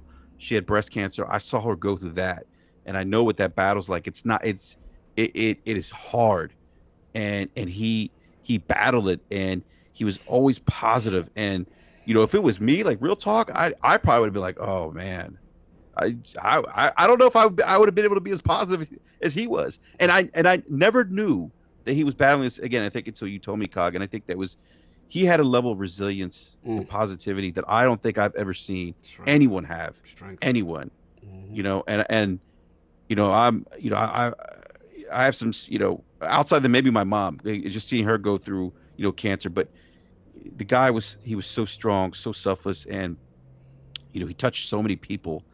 And when I got through, it was like I was talking to King, and King's like, yeah, I feel numb. And I'm like, and I couldn't figure out how to describe how I felt, but that's how I felt, numb. Yeah.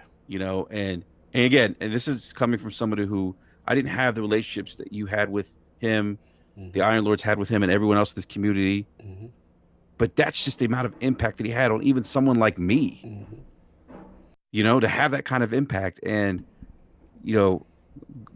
gonna miss him. I'm gonna miss him. And when I got the news that he was in the hospital, I wish I would have engaged with him more. I know I said, I was like, hey, I figured he's gonna get through this too, right? It's like, this is what he does. Yeah. He's a warrior. And I think part of me feels like, man, I took that for granted, because life isn't, there's no guarantees. And it was a reminder to me that we've got to cherish every moment that we have. And even if it takes, 10 seconds out of your day to reach out to someone and say, hey, how's it going? How are you doing? Do it. Because you just never know. You don't. I never, not once in my mind, Cog, did I ever think that we'd be having this conversation today. No one did. Yeah. No one did. And when I heard the news, I was like, no way. Like, I just didn't expect it, because I was so used, and I probably took it for granted. Yeah. The fact that my expectation of him was, oh, he's going to beat this too. He's got this. He's a warrior. The guy's strong. He's like Superman. But his legacy is going to live on in this community. I don't have any doubt about it. Just seeing the outpouring of love, and everyone here taking time out of their day, to celebrate his life. He's going to live on. And Cog, he embodied what I think of the Iron Lords, man. The brotherhood. You guys, I mean, Cog, you and I talk quite a bit. And you're one of those guys too, and everyone on the Iron Lords that I've come across, you guys are very caring individuals, and he embodied that to a T. But that's going to live on. Yeah. It's going to live on through you and the gaming community, and everyone that he touched in his own life too. So, for sure. Look, rest in peace, iDizzy. We love you. We're never going to forget you. Never. You're going to live on forever, and your memory is going to make a lot of us better because of how you lived your life. Absolutely. Well said, bro. I appreciate you, man, for coming. I got to go, gentlemen. But salute. Salute, brother. And again, much respect, the resilience, the strength, everything you said. Because again, I think sometimes part of us did take his strength for granted. He beat everything, and I think that is definitely a good point. I know a couple people here. I want to respect our time constraint, Lords, first, or anybody else who wants to talk next. Please. Okay, hi. Yep, absolutely, brother. LogNet's own admin. My What's up, story brother? with Dizzy is probably not as unique as I thought it was because we started arguing. There seems to be a theme. I was gonna say that's a constant. Theme, Wilby. You know, Kyle came me up. Hey, we're finally ready to do this website, but you know what? You need to talk to my man first. He set me up. He's like, he's a little hard-headed, but we get through it, man. Petey smiling. That first Petey meeting I smiling. went to my wife. I'm just like, I can't take this guy. Everything I say is the opposite. I've had to pull these conversations with Petey too. Continue. This is great. You know, but I don't know, man. Just like as the days went on and we built that website together, it's like we just got in sync like real fast. And I mean, everything just flowed from there, you know? It's like just hearing from him every single day about the website. And just a quick story to tell you what kind of dude he was. When this whole COVID thing started, my wife's a nurse. Man, I get a letter in the mail, which who sends mail at this stage of the game? And he sent my wife a card saying, wow. you know, appreciate what you guys are doing. Oh my God. You know, here and some gift cards. Like that took me Wow. back. Like who does that? You know? I never knew that, brother. Yeah, man. And it's tough, man. And then hearing from him, I hit him up on like the 15th, like, hey, how you doing? But knowing him, he's at the hospital. I'm like, okay, he'll be there for a few days. It'll be a wrap, and he'll be fine, and he'll be back to it. I actually had one of those Xbox keychains on my cart, and I was just waiting for him to tell me what hospital he was in, so I could send him my Xbox keychain just to keep him busy, you know. And it's hard because it's still in my cart, and it's like, it's tough, man. I'm gonna really miss him. Yeah, man. He loved you because I remember again when we the early days of formulating LogNet and those meetings, and I told him, I was like, you know, I go back, and he was like, oh, I gotta see about your man. It was almost like a rite of passage where he has to give you a tough time to see. But the thing about him was just, you know, he would needle you. These requests at all wild times of the day, but it was all about improvement. It was all about making us better. And then you sit back and you say, you know what, you know, you get in pocket because you know where it comes from, and then he would get in pocket with an understanding, you know, our thing too. So I got like 100 notifications a day. Oh yeah, damn. Like, hey, hi, can you fix that? That banner there, and then if he don't get a hold of you, I get the message. Hey, I hit Hyde up. I hit Petey up. And this should have been done yesterday. Like, he was notorious at working us to get his agenda. Oh, but he'll get it done, though. He get it done. He get it done. Salute. Anybody else want to go up next, man? Open floor. I've got one if you want me to go ahead. Yeah, come on, Wilby. Okay. I met Dizzy. I'm pretty sure I met him through Undead and Jared. That was the first time I'd met him.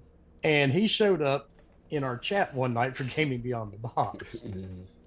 Right after the show was over, I got a DM from Dizzy. And he says, man, you really just don't care, do you? And I messaged him back. I'm like, about what? And he put LOL. Exactly. Exactly. Well, the funnier thing was, I really didn't know Dizzy then.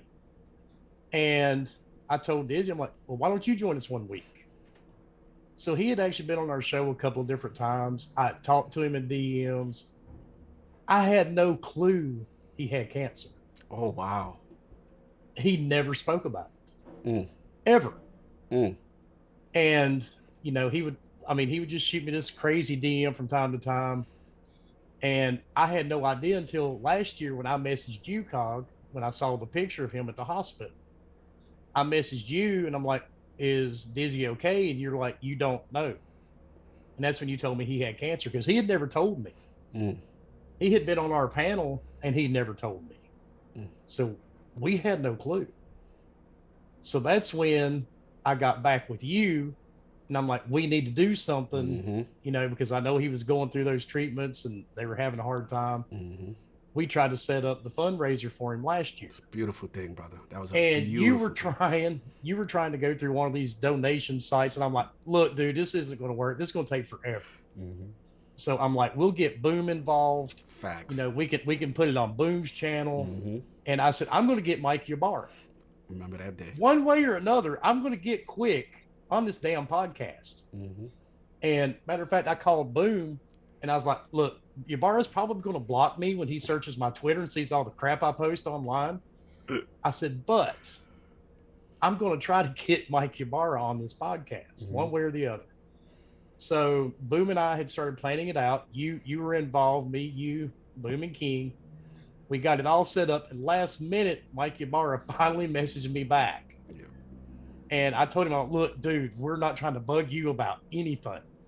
We're not going to ask you for codes. We don't want anything free. You know, this is a gamer. He's battling cancer. It would be great if you could come and join us for the show. And of course, we couldn't keep Dizzy in the dark, but he had no idea Mike Ybarra was going to be on the show. And a bunch of us pulled together. I think Rand was there with us too, Randall Thor. We had all these people on. And right when Quick jumped on in the chat, Dizzy messaged me and goes, how did you get Mike? How did you get Quick? And I told him, I'm like, look, dude, I was determined one way or another. You know, we were going to get Mike on the show with us. And luckily it worked out. But the funny thing was about Dizzy, he messaged me, it was about 2 days later. And he sent me a really long DM, and sometimes he would do that. But the thing was, unlike most of you, I never argued with Dizzy. When he tried to start something with me, I just go, okay, yeah, that's cool.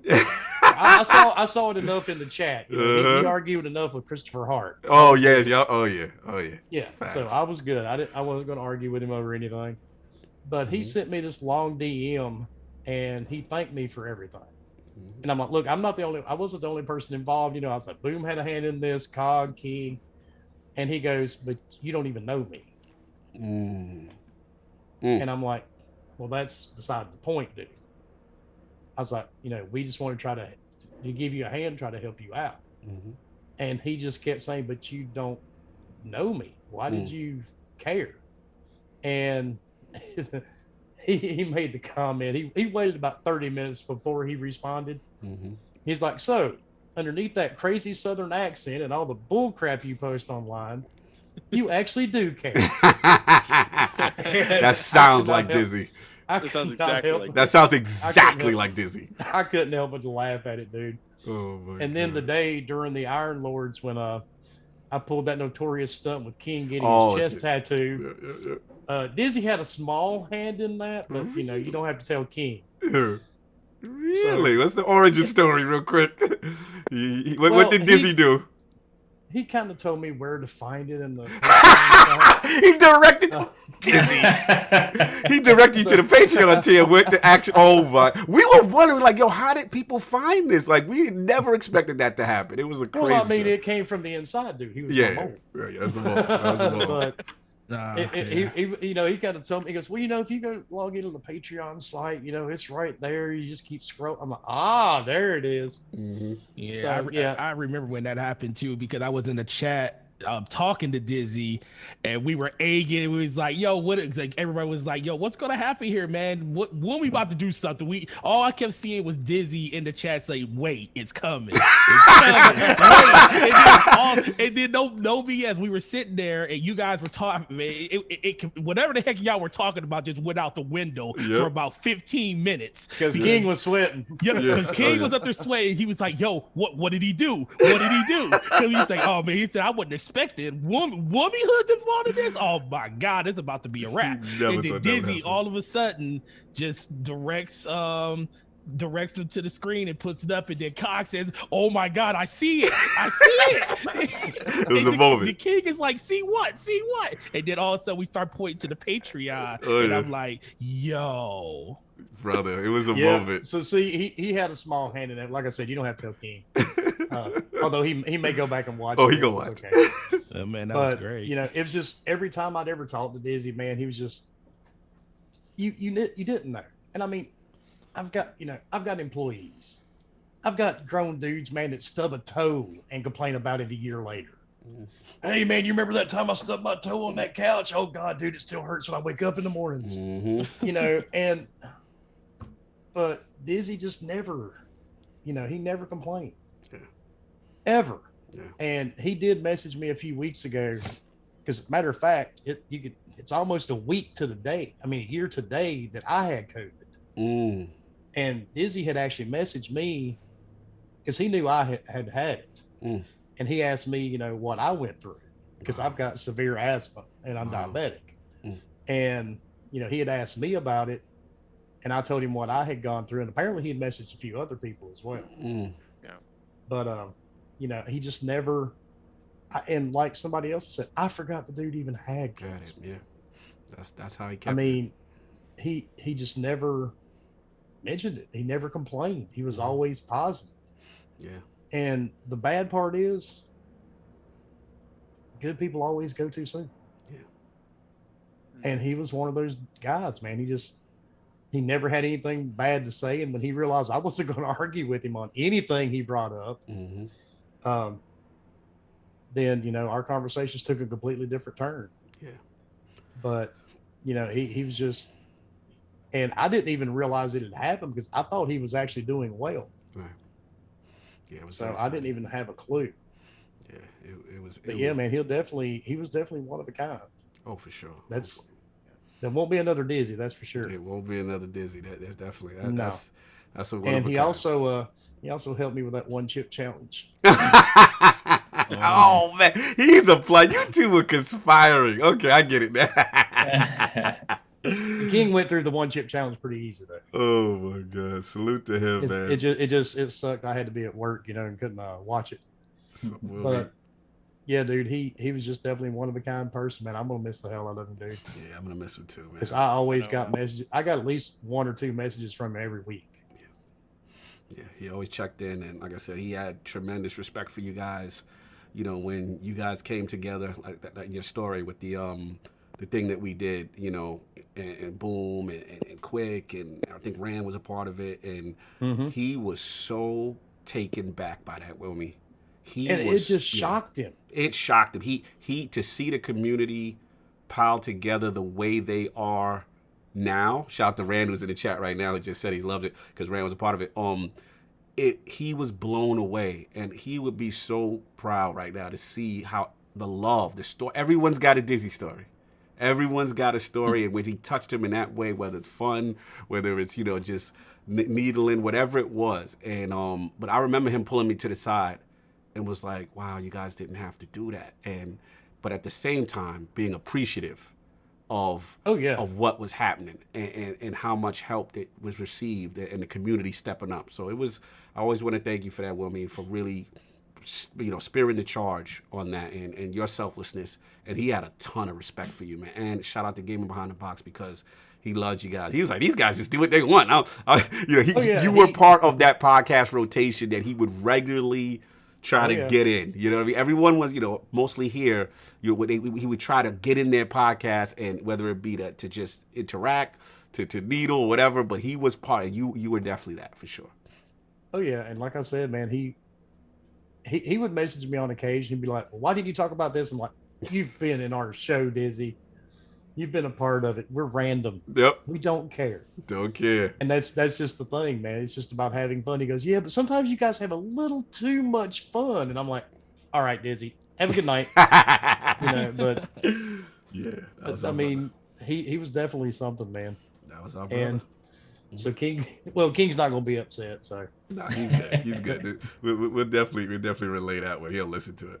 Anybody? But gentlemen, it was fun, and I just wish we could have got together under different circumstances. But my phone is ringing off the hook. No, it's okay, brother. My emails are going haywire. So everybody have a great day, and Dizzy, we won't forget you, brother.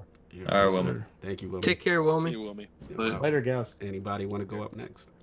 If you don't mind, I'll be very quick. So, I just wanted to say that this was an individual who, like, me and him, like, I think that we both never looked eye to eye to anything, like, period.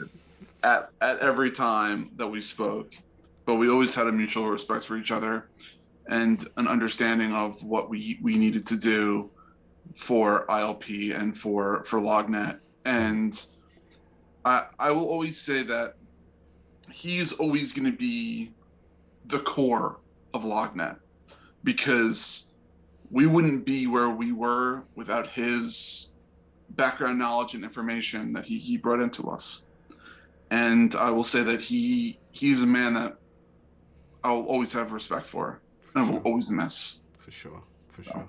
No, I appreciate it, man. And yeah, like you said, I remember those messages. Petey didn't do such and such. You know what I'm saying? And I'm like, oh my God. And I'm like, if you two don't get in the damn room. But I do remember, you know what I'm saying, a lot of, I think it was the Discord creation and stuff like that.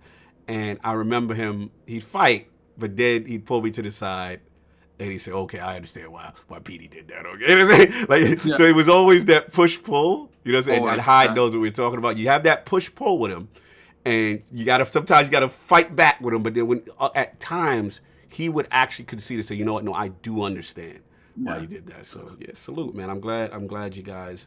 The only sad part I have is that in reference to you guys is that, and myself, is that we didn't get a chance because of COVID to go to a show together or to do the things that we would do on the show floor, because that was something he always told me that he was envious of when he would see me, you, and the guys, whether it be a PAX or whatever it was, and he always wanted to have that. He's like, when things go down to Texas, you got QuakeCon or whatever, and that's the only regret, because I'm like, our brother didn't get his chance to do that while we built. You know what I mean? Yeah. So maybe we can do that in his honor, boys. Absolutely. What's going on, Colonel D? Talk to the people. Tell them the amazing person you are in your relationship to our brother. All right, my man. Hey, I appreciate it. I'm gonna hand it to Chris, because Chris only had a couple of words. Sure. What's going on, Chris? So, guys, I'm Chris. I'm Reaper's older brother. For those of you who don't know, I'm not really like heavy in the community with you guys, and but I hear a lot about you all, and I just want to say thank you guys for holding this in his name. It's much appreciated, and it's really nice to hear all these stories of how much he's impacted all of you and the person he is, and that he doesn't just pick fights with us for the sake of picking fights. It's nice to know he does that with everybody else. It's nice to see. You thought you was gonna feel bad too, right? Yeah. Well, I mean, it's nice to know, and I'm listening to everybody say this, and like, man, he just does it for the sake of doing. Because like on the flip side, he's trolling other people too, just like getting you to go at each other. Yes. And there was a lot of times, especially in our family chat, where he would just go, and I'm like, you know what, I'm hitting you. I can't do this today. But then I end up biting the bull. I bite in, and I fall. We fall victim. I know. Yes. He's just like, you know what? I know what you're doing. I'm not doing it. And you'll even say it. You'll say it in the chat, and you still fall for it. Like, damn, he got me. Yeah. But he definitely was a fighter, and I looking back on his life and how we met, gaming was definitely his calling. When I met him, he was playing Ultima Online, and loved Ultima. That was the first game that I ever saw him play. Then we went to playing Time Splitters, Madden, Tycoon Roller Coaster. Those are the kind of games we played. The Sims. A little funny story about that when we were with The Sims is we hated sharing the games with our brothers, and we always stayed at his house. And my mom was TVY, so we were there for this week, and we were just fighting over sharing the Sims and such. I actually wasn't feeling well, and Kevin's mom let me stay home, and Kevin all of a sudden he's like, yeah, I'm not feeling well either, yada yada yada. As soon as Kevin's mom left that door and walked into her car, he looks at me and raises his hand. He's like, yes. And I was like, what? And he's like, we get to stay home and play The Sims all day. I don't know why I'm staying home, but okay. So sure enough, we were downstairs in the basement taking turns playing The Sims, looking out the little window of the crawl space to see when mom got home. Salute. But over all the years, he would always try to get me to play games, and I was always stuck on Madden. But it was definitely his calling, and I couldn't be happier and prouder of him, finding you all and building this brand together and making a name. And I thank you all for giving him that platform, and I'm proud of him for allowing you guys to be a part of that. And I just thank you guys so much for this. It means a lot. Thank you, It really brother. does. It means a lot for you guys to be here because we know how close you guys were, and for you guys to appreciate that, and we're honored that a lot of you guys live with him day to day, like physically meeting him and doing these things, and our daily interactions. You know what I mean? As much as we appreciate them, we appreciate that you guys. He brought you into. He connected both worlds in a way, and I thought that was cool because I through him I got a chance to meet you, your brother, and what I mean, all these cool people that we all share this story, and it's so cool to hear this. So I'm so glad you made it. That's number one, and yeah, much appreciated, brother. Definitely, for sure. Well, I thank you guys for having us on here. And I'm going to turn it back to Darnell. We're actually heading over to Rose's, and I know she's watching. Yeah. But thank you guys so much, and we'll talk soon. Of course, Much brother. love. We will keep the communication. We're gonna keep his name alive too. Darnell, thank you, brother. Yeah, no, I'm glad Chris was able to speak, and I'll try to do what I do, man. I try to bring a little bit of brevity, but hearing all the stories, man, it's just a common theme, and I really wanted to address the common theme, man. Like Diz has always been a fighter. He's always been strong. I mean, me and his moms were talking yesterday.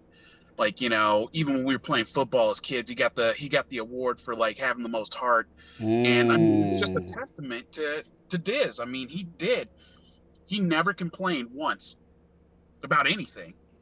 Like, my man knew what he needed to do when he needed to do it, and he got it done.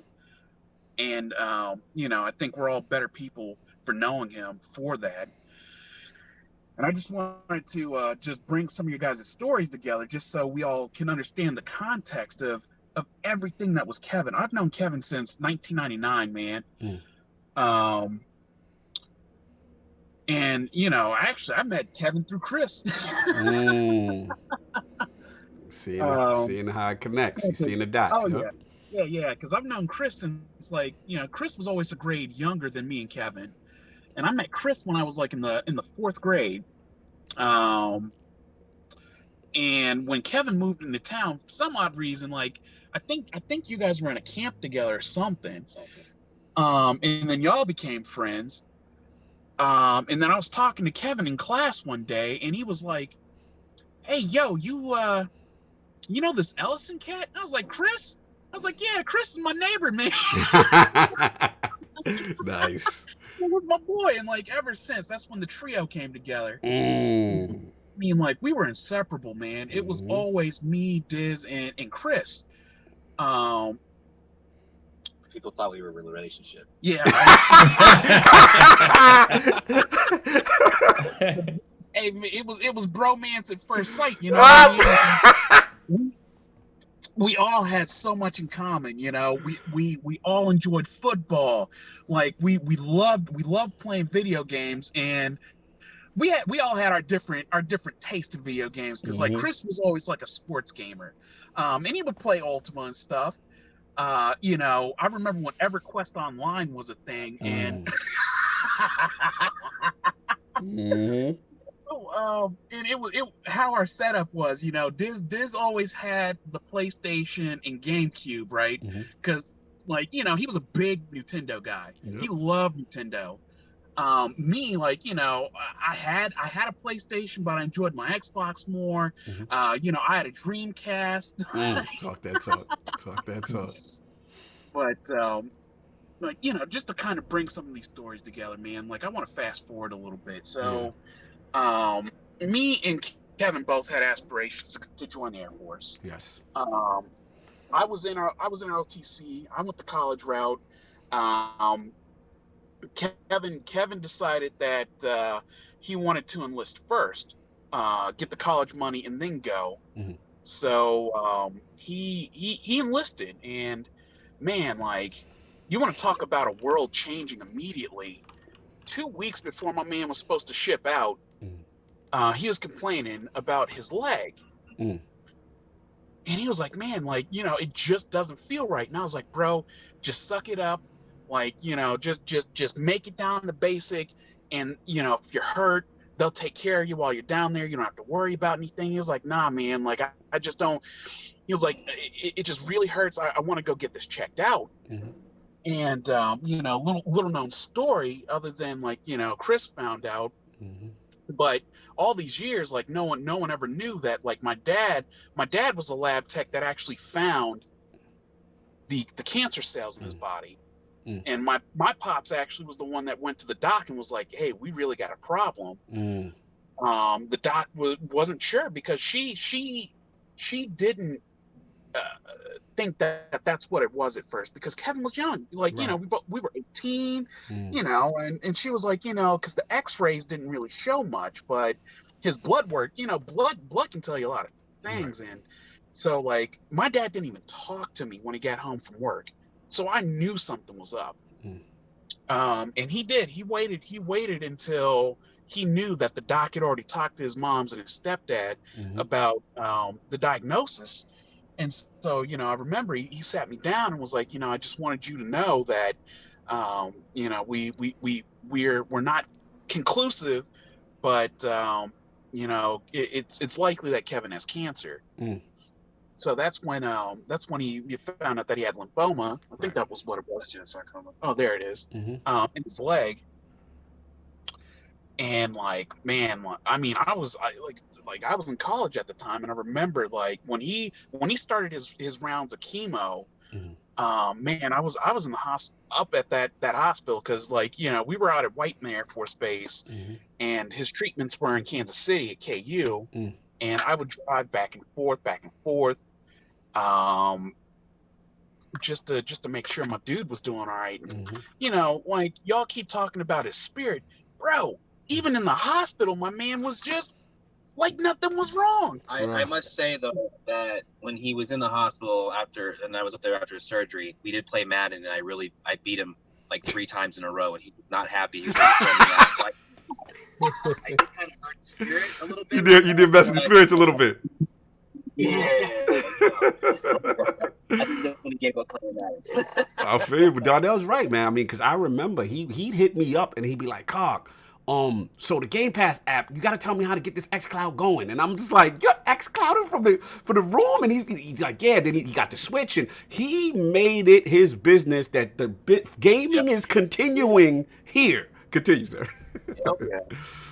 Oh yeah, man. And so like, boys, y'all didn't even get to see the phase of Kevin that was just a delight. So like, when his enlistment didn't work out, like I enlisted, I enlisted and I left in February. He was going through the rest of his treatments. I'm almost done, man. But he went through the rest of his treatments and everything. And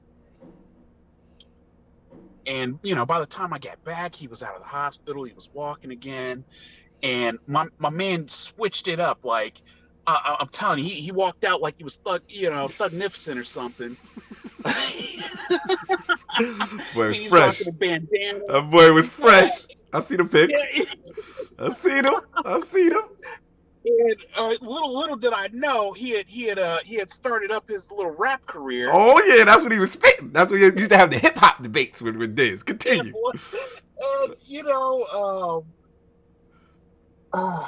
And that's when he really like got into writing and everything. And he was going to school and everything. And I was like, well, the radar technician thing didn't work out. What are you trying to do now?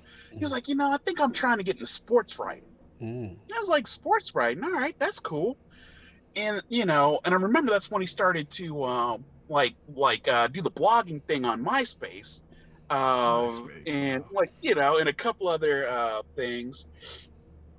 And he was just doing sports exclusively. And then fast forward a couple of years, he was like, yo, D, I got this idea. I want to bounce it off you. And I'm like, all right, man, like, let's hear it. He was like, what would you think of an independent gaming community? And I was like, you got my attention, bro. I was like, that sounds pretty cool. He was like, yeah, he was like, because at the time, IGN and all those other networks were just becoming bigger. Right. And he was like, we got these big gaming networks, but what about an independent community? I was like, okay, all right. And that's when the playback Playback era. concept, Yeah. Oh yeah. came to the fold. And like I just remember, like, and uh he was just so ecstatic about it. And that's when he just got into this mode of like just collecting people, collecting their voices, making sure that everybody could be heard. And so then we started the playback gaming, our vlog, right? Mm-hmm. And at the time I was enlisted, like I was drinking, I had a mouth of like a sailor. So he was like, all right, so he was like, I'm gonna still have you on, but we're gonna have to do playback after dark with you. And I was like, all right. Got you. Fair enough. That's this. Yeah, man. And I just remember like when he brought on Bella and a couple other folks from overseas. Salute to Bella. Yep. Remember the early days. Oh yeah, man. Oh yeah. They got up to like we got up to about 60,000 views, and then that's when the schism occurred. Yeah. Everybody had their own ideas of what direction to go in. Him and Bella kicked me out. I mean, for good reason. Like I've got a very business mindset, and so I was like, yo, man, we're already at 60,000 views. I was like, we can start talking about monetization and everything else. And like y'all said, Diz was against clickbait. Oh yeah, he'd fight tooth and nail. He'd fight me tooth and nail with clickbait titles, or he would rather, and I think Ames would appreciate this, he would rather a better story than chasing the hot news, so to speak. Yep. And 100%. that was, and I had to learn that from him because I didn't have a website background. So everything I learned was through him. And I remember like, no, we got, this is news, this is breaking, we should be on it. And he's like, Cog, this is what we need to tell. And I had to fall back. I learned that from him. So it's funny you said that with you bumping heads with him on some level with philosophy. But in the end, he ends up being right because you start learning. Because I know you pushing the business side, the monetization. I know we used to have these conversations. You know what I'm saying? And it's like he's standing on his square, and we like, yo, but we need to win. We need to make money, and we need to do. And we got to be separate and distinctive. And he stood on his square with that. I'm glad you brought that up, brother. Continue. And so I was like, all right. And he was like, listen, man, like me and Bella talked. And again, like, this was his idea. This was his dream. And he was like, we just don't have the same ideas for monetization and everything else. And I was like, listen, bro, like, I'm always here for you. Like, that was, Kevin was always my ride or die, man. Facts. Like, me and him bumped heads many a times. I mean, there were things that we saw eye to eye on. We had a lot more in common than we had, disagreements on. And I'm going to miss those conversations with him because, like you said, my dude stood on his laurels, and he was always about trying to do what he thought was the right thing to do. And the man, he stands tall on that. And like, just to kind of bring it back to what y'all were saying, like, yeah, Rose is a strong woman. Oh my God. Because my dude has strong opinions. But she was always there for him. And, like I said, I know she might still be listening in. And I just want to tell the community that, like, when he started talking about Rose, when he was working at the Olive Garden, bro, like, I knew what was up. Yeah, you do. Because, like, Kevin and me and Chris, we always talked about women. And I could tell in his voice that she was different to him. Yes. And even when they had some disagreements, like, he never ever once like said anything bad about her. He talked about how he might have been annoyed with something, but at the same time he would always back that, to walk that back and be like, you know what, maybe I was in the wrong. And the love that he had for the gaming community pales in comparison to the love that he had for his wife. Yeah. Pales in comparison to the love that he had for his kid. Preach. And when I remember Kevin, these are going to be the things that I reflect on, is just the fact that he was able to live a life that he could truly love. He loved writing about gaming. He loved the fact that out of his relationship with Rose. They have a beautiful son. In that he had this beautiful marriage, and his life did not materialize in the way that Kevin wanted it to.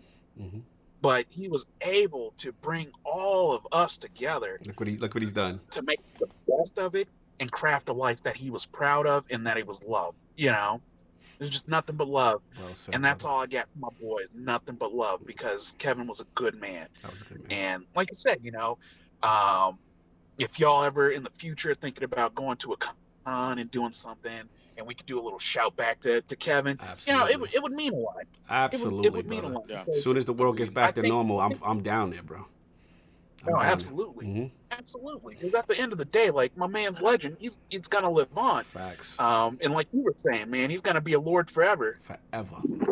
Forever, brother. And I appreciate you, man, because especially both of you for coming on, and you know, again, you guys knew him best, you know, and you have those real life accounts, and you know, we're honored that you showed up, because you know, we know what you guys are going through. This reverberated throughout the gaming community. I can only imagine what you guys went through, but for the gaming community, this hit so hard. But the positive was to see all the stories and the interactions that our brother touched everybody. Everybody had a Dizzy story. And then you learn stuff. You're like, wow, you didn't know this. You didn't know that. So again, salute. Yeah. Salute to Rose. Salute to the family. Salute to you guys. I know you guys have the function tomorrow. Send our blessings to the family and everyone. And I'm glad you guys supported this. This meant a lot to me, because I know you guys knew him best. So thank you, brothers. Thank you. It really mean a lot. You already know. I need to put a face to the name, bro, because Now we played many games together. You know what I mean? Now we got the face to the name. You know what I'm saying? You already know. Yeah. Salute, brother. Hank, I see you. I know you got the time.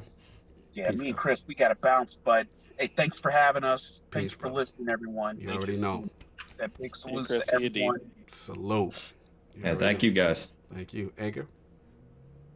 Hey guys, what's going on? It's your boy Cal. Oh, Cal, I'm sorry, brother. Are you on time constraint, Cal? Because I know, just want to make sure everybody gets their time in. Yeah, I just want to talk a little bit, Sure, man. I don't sure. think I'm just getting a little emotional. It's okay, brother. We know it. This is tough, man. This is tough, but we gotta heal. Celebrate his life. Yeah, man. I don't think people. I mean, I was sick when I got the news,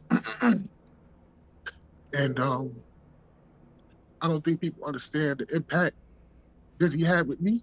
And a lot of the things that we did together. It's like when you spend time with somebody every day for like a certain amount of time, you start to develop a relationship. Like even if you never see the person, you start to develop that friendship. And I mean, this guy like literally made me experience an entire genre and changed the way I played games. You know what I'm saying? You know, we would play Ark. This guy was a dedicated Ark guy. Ride or die for that Ark. He would die for it, bro. Like if Tamagotchi had a game, he'd be the master of that joint. You know what I'm saying? Like he loved to raise these dinosaurs. He would spend hours raising dinosaurs and building and stuff. We would spend so much time together playing that game. It was games that I didn't play for years because I was playing Ark so much. And I had to literally tell him I had to quit. I'll say, yo, I can't keep doing this. Like, you know, yeah, yo, that's that Ark life. Yeah, it's like crazy. I'm like, you know, I can't keep playing this. But, you know, he never gave up on trying to get me to come back to the game or play something else. This guy was like the king of survival games, man. Yes. And you know, it was crazy. And then what's even more spectacular, this man is so unselfish because when I was, you know, building the Tick Games Network and stuff like that, he was a part of the team. You know, Playback Gaming was pretty much, I guess you could say in a way done. It was kind of moving on from it, but it still existed. And, you know, he was teaching me some things about social media and how to build things through that. And the man had 10,000 subscribers on the Playback Facebook page. And knowing that he wasn't going to continue to use that, he literally gave it to me. Selfless. Absolutely selfless. And, you know, that helped us grow even further. He had such a huge impact in what we did at Tick, from, you know, helping us work together. You know, IOP and Tick at that time, and then like, you know, just being there, being a writer, thinking of ways to improve what we were doing over there. It just was very impactful. Yes. To me. And I know that there was times where he was like he couldn't be consistent because of, you know, a whole bunch of reasons and stuff like that. And you know, but I never felt like he didn't contribute. I never felt like, you know, this man wasn't impactful in what we did. And I think what hurts the most is that there was a time where we weren't talking. I remember. And you know, and he sent me a message. You know, he reached out. He was a man that stepped up and sent me a message and basically apologized and squashed whatever, or whatever that he might have been confused about, you know, and we spoke about that. And wow, you know, the one thing he said to me was like, I should have came to you and asked you first before making any judgments. And a lot of men don't do that. Don't do that. Facts. So a lot of men don't do that. A lot of people stay petty in their feelings and, you know, they stay with their clique or they choose sides, but he didn't do that. And, you know, once we got past that, that friendship that we had was instantaneous. And he was hitting me up. He was DMing me, asking me if I was going to play Rush, trying to get me back in the ARC. We would have these conversations. And the last time I spoke to him directly in the DM was like January 14th. You know, and we were talking about Rust and stuff like that. He was excited. He was excited about Rust, yeah. Yeah, he was really excited about Rust. So, you know, it's just like finding this stuff out is very dramatic to me because I was in the hospital for a minute myself. I'm sorry about that. Like last year or like 2 years ago, something like that. And then right after I came out, he went in. You know, so it's like I kind of understood what he was going through in a way. And you know, I try to communicate with him and pray for him and wish him luck and stuff like that. And finding out that he had pneumonia, which was crazy because I literally just saw him say, I'm in the hospital, I'm bored as hell. My wife just brought me a Switch, so I'm good to go. You know, and I'm like, okay, you know, and it just seemed so crazy because after he said that, he kind of went quiet. Yeah. And I didn't see nothing from him no more. I just thought that he would go in and fight through it as he did with cancer and come out and be okay. You know, so, you know, I don't know, just finding this out kind of hurt me in a way because it's like, like the time that we wasted in between that. I feel you, brother. You know what I'm saying? No, like no, it wasn't worth it. It wasn't worth it. I'm glad you're here because obviously, you know what I'm saying, the differences that you had at that time with him, I knew of, you know what I mean, and it was well documented. However, I never knew you guys rectified. Yeah. And I'm so glad that you were able to, you know, because like you said, at the time, emotions were high, tensions were high, right? All of us here were all connected to each other through some way, whether it be Playback Tick, IOP Law. We know the history, right? Right. But the fact of the matter is, I never knew he did that. I assumed it was still not talking anymore. So to see you guys be able to do that before and make things right, that makes my heart, you know, really feel good about that situation and that you can have peace with that. Because like you said, at the end of the day, life is too short, bro. You know what I'm saying? It really is. We're gamers. We all share this thing that we love. And I'm glad you made it because at the end of the day, I never knew that. And I would have never heard your story if we didn't allow it. So salute to you for coming through and pulling up and celebrating our brother. That meant a lot, man. That meant a lot. Yeah, no doubt, man. Just, you know, it's just, when I look back at that whole situation, it's just like, it wasn't worth it. Never is. It's never worth it. And you waste time in between those things. And you think about all the year, like I've known this man for like 4 years. Yeah. You know what I'm saying? And like to be able to communicate and get back to where we were and then have that kind of snatched away really hurt. You know, it really hurt a lot and stuff.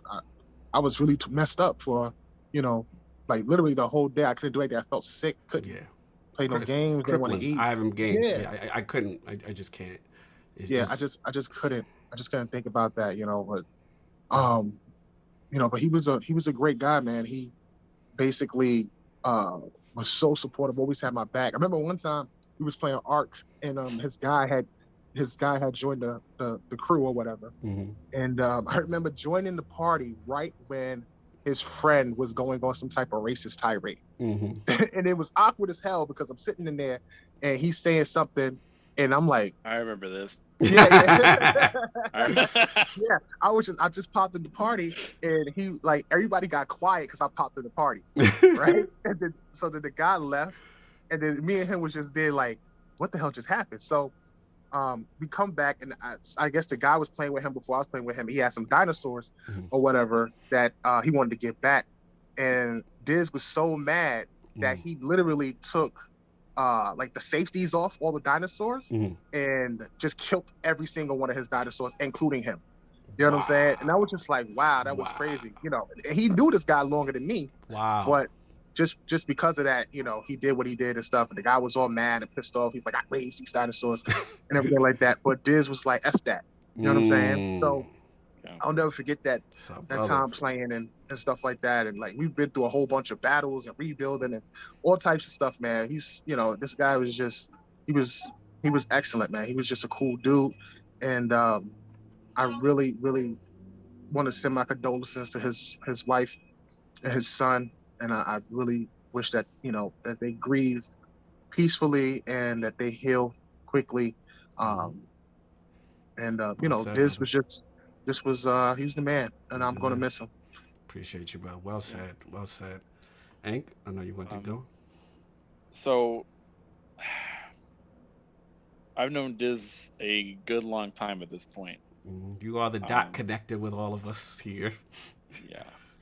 With the exception of Reaper and Colonel and all the rest of them, like they know him longer than I did. But I've known Diz for about years. I remember because I started my YouTube channel and he was one of the first people that contacted me, jumped in a party, and we started talking. We really hit it off. People don't realize how connected Dizzy was to everything. I know he worked on RGM, or Real Game Media, when that was a thing. So he had been working with Sam for a little bit. He not only had that, he had his own website. He worked on Tick. He worked on Iron Lords and Lognet. He's worked on so many different people. He's been working for every single team, and he did not take sides on that kind of regard.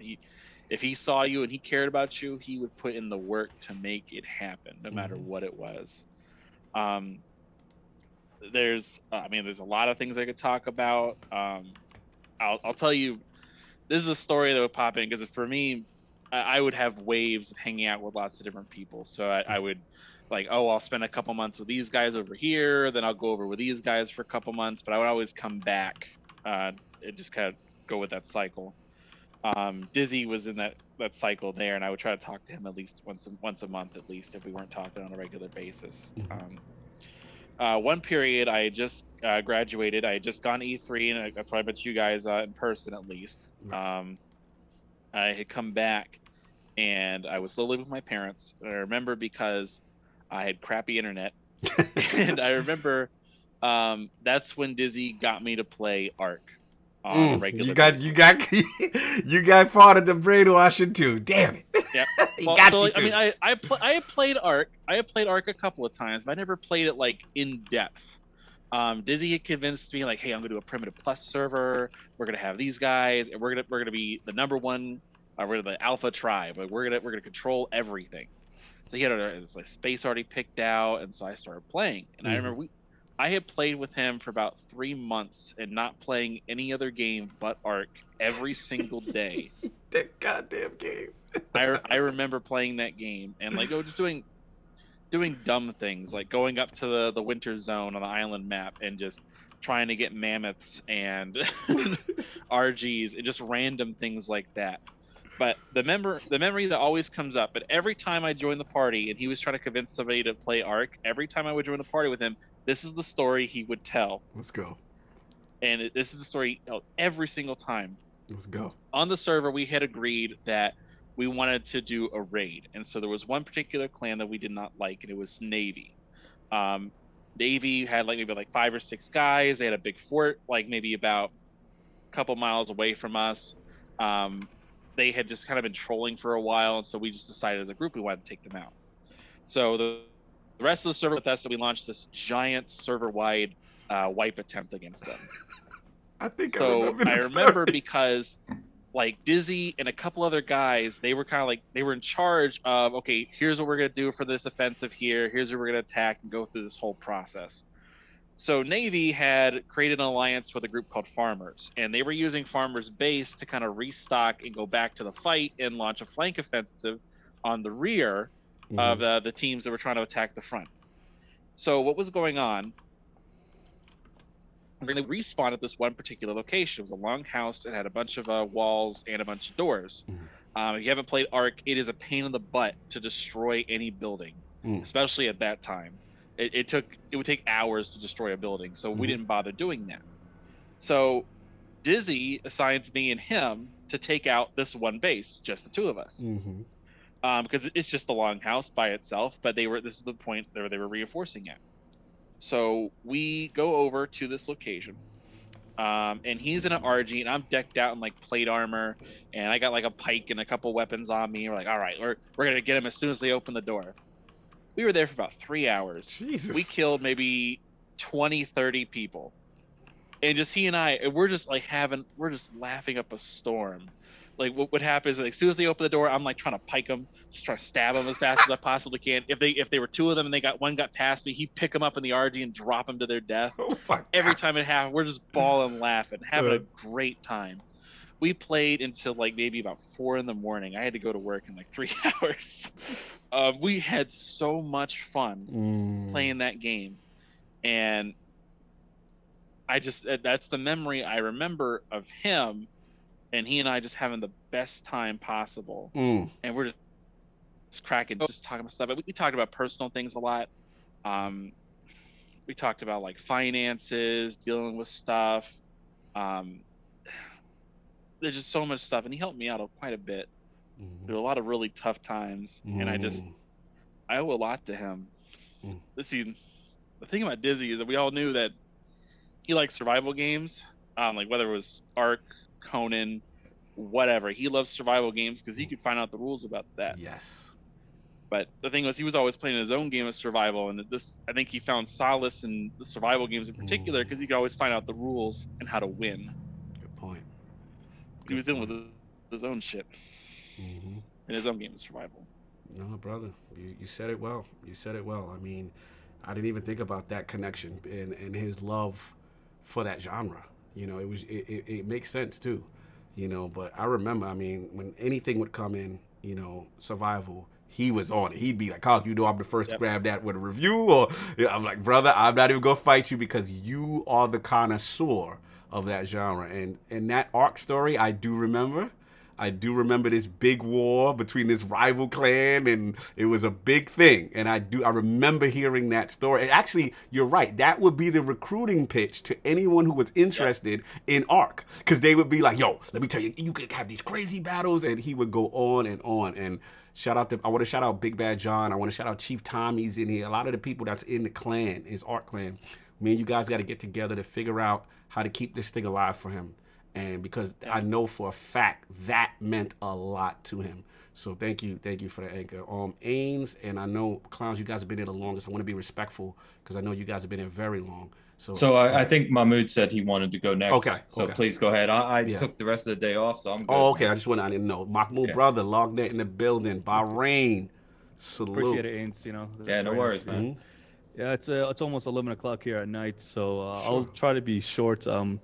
I've always been really into video games for my whole life. One of the first games I ever played was Contra, so I've always had like a willingness to write about video games. And so when I delved around here and there and such, but it's when I actually joined Lognet that I really felt appreciated, and part of that, not only appreciated, but being part of a community, and part of that was Cog. It was also with Dizzy as well. And Dizzy was always, he would get excited about weird things with me for some reason. Like when he decided to give me like a Lognet email, I was like, he's like, "You're getting a Lognet email." I was like, "Okay, that's great. That's great." That's a big thing. Yeah, it is. And I went away for a few months because I have 2 little kids, and you saw my daughter here before, so I apologize about that. No, but I couldn't stay out of LongNet for long. You know, I wanted to have that connection, especially now with COVID and the way things are going. And I felt connected to LongNet in such a deep way. And part of that was iDizzy. And there was actually one moment I remember that I was just playing Xbox one day, and I saw iDizzy playing Division 2. And I know you guys love Destiny, and believe me, I play a fair share of Destiny, but Division 2 just, it calls to you. Don't worry about it. Division 2 is better. Oh, Lord. Don't encourage him. Y'all encouraging Disney. He's loving this slander. Makes me happy. What can I say?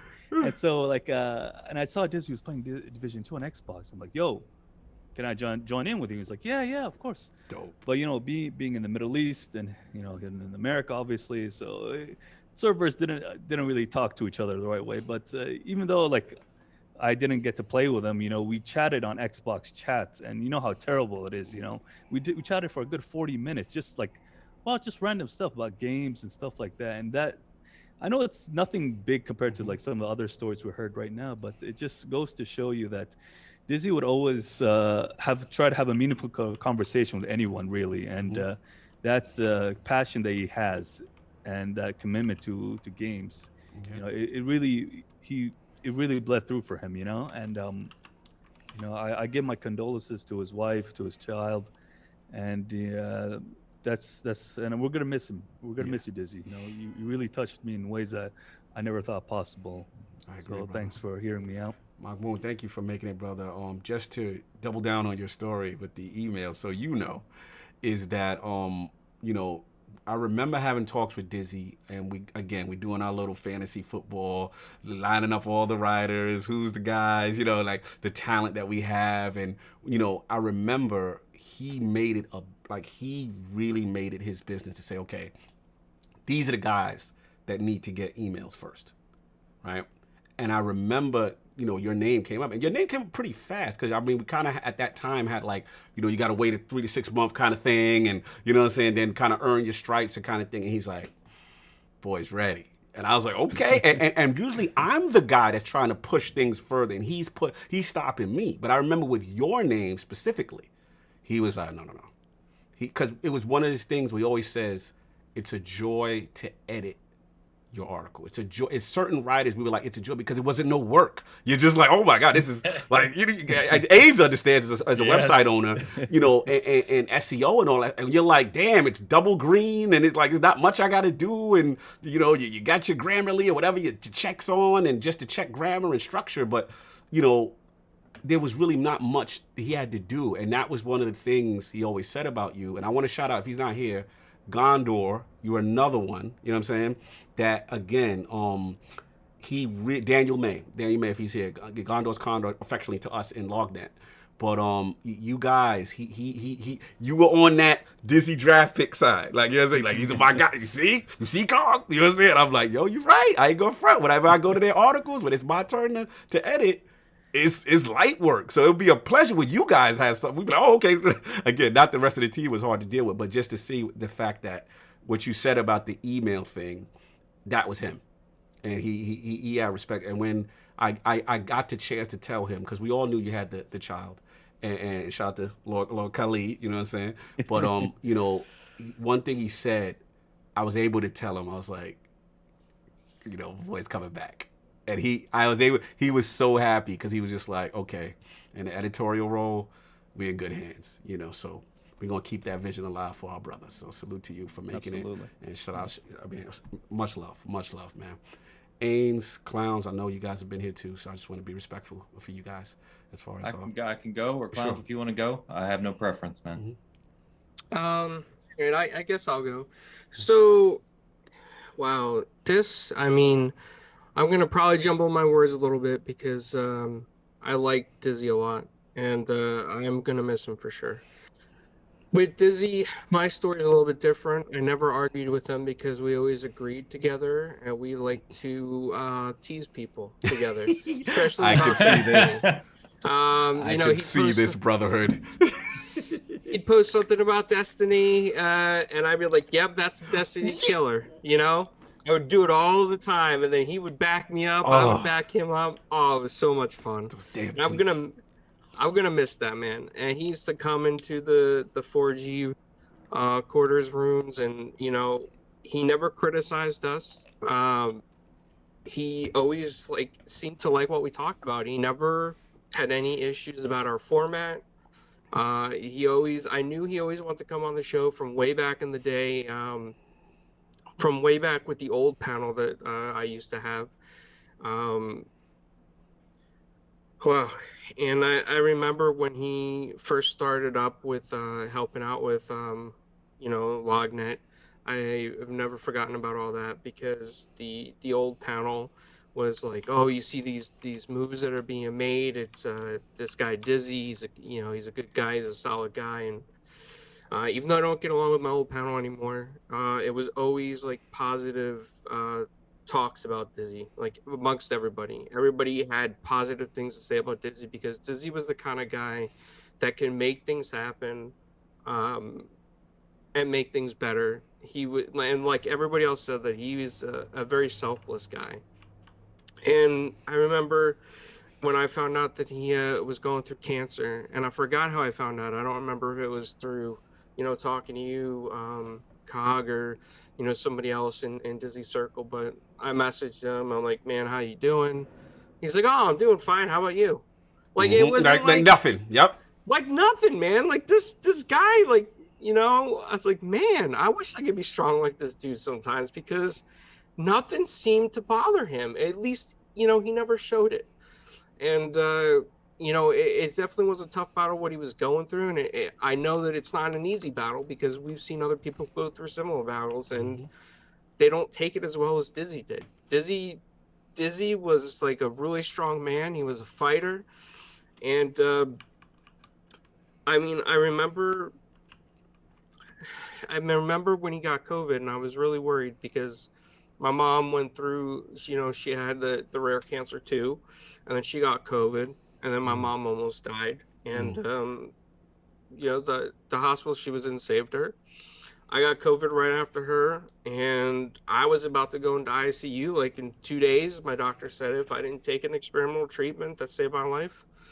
And I remember when Dizzy got COVID, I told him, man, I'm like, dude, I'm really worried about you. Like, this is some pretty serious stuff. And he's like, no, man, I'm good. Don't worry about it. He's like, I'm going to, I'm in the hospital.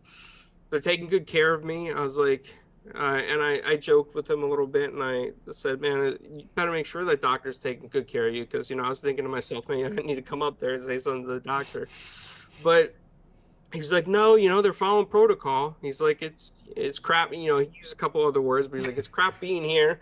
But he's like, they're pretty good. So I feel confident. I was like, well, that's glad to hear. And I remember the next day I asked him, I was like, how about the food? Are they giving you good food? Is it gourmet food? He's like, no, all this stuff is crap. Like, this is just crap. It's vintage Dizzy, yep.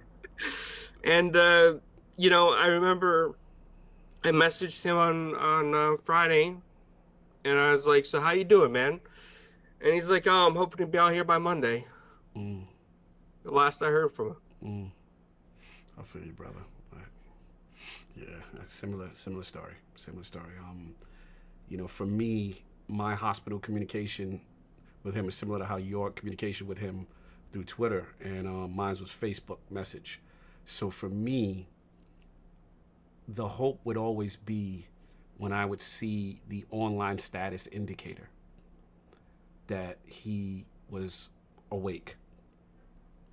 And prior, I remember him going in, I remember the diagnosis, and, one thing he's very protective of is LogNet on the back end. So when he had a conversation, he's like, "Cog, we need to talk. I need to start handing you some stuff over." And it hit me, and I said, "Hey, what's going on?" And it was the COVID diagnosis at that point, like when he told you. So Dizzy's very protective. So for him to even mention that subject, I knew the severity. And the only other time we had the conversation about handing everything over was when Josh was here about, when he first got diagnosed with cancer. And I was like, wow, for him to want to relinquish that to Josh, who at the time was a little contentious from an editor-in-chief standpoint, was one thing. So when this happened, I'm like, okay. But I told him, I said, brother, one, I'm not locking you out. Things will remain the same. And because I know he would always view things remotely. He always found a way. And yeah, it the same way, clowns. It hit me in that respect because I sent my last message to him was every time I see your light on, it gives me hope.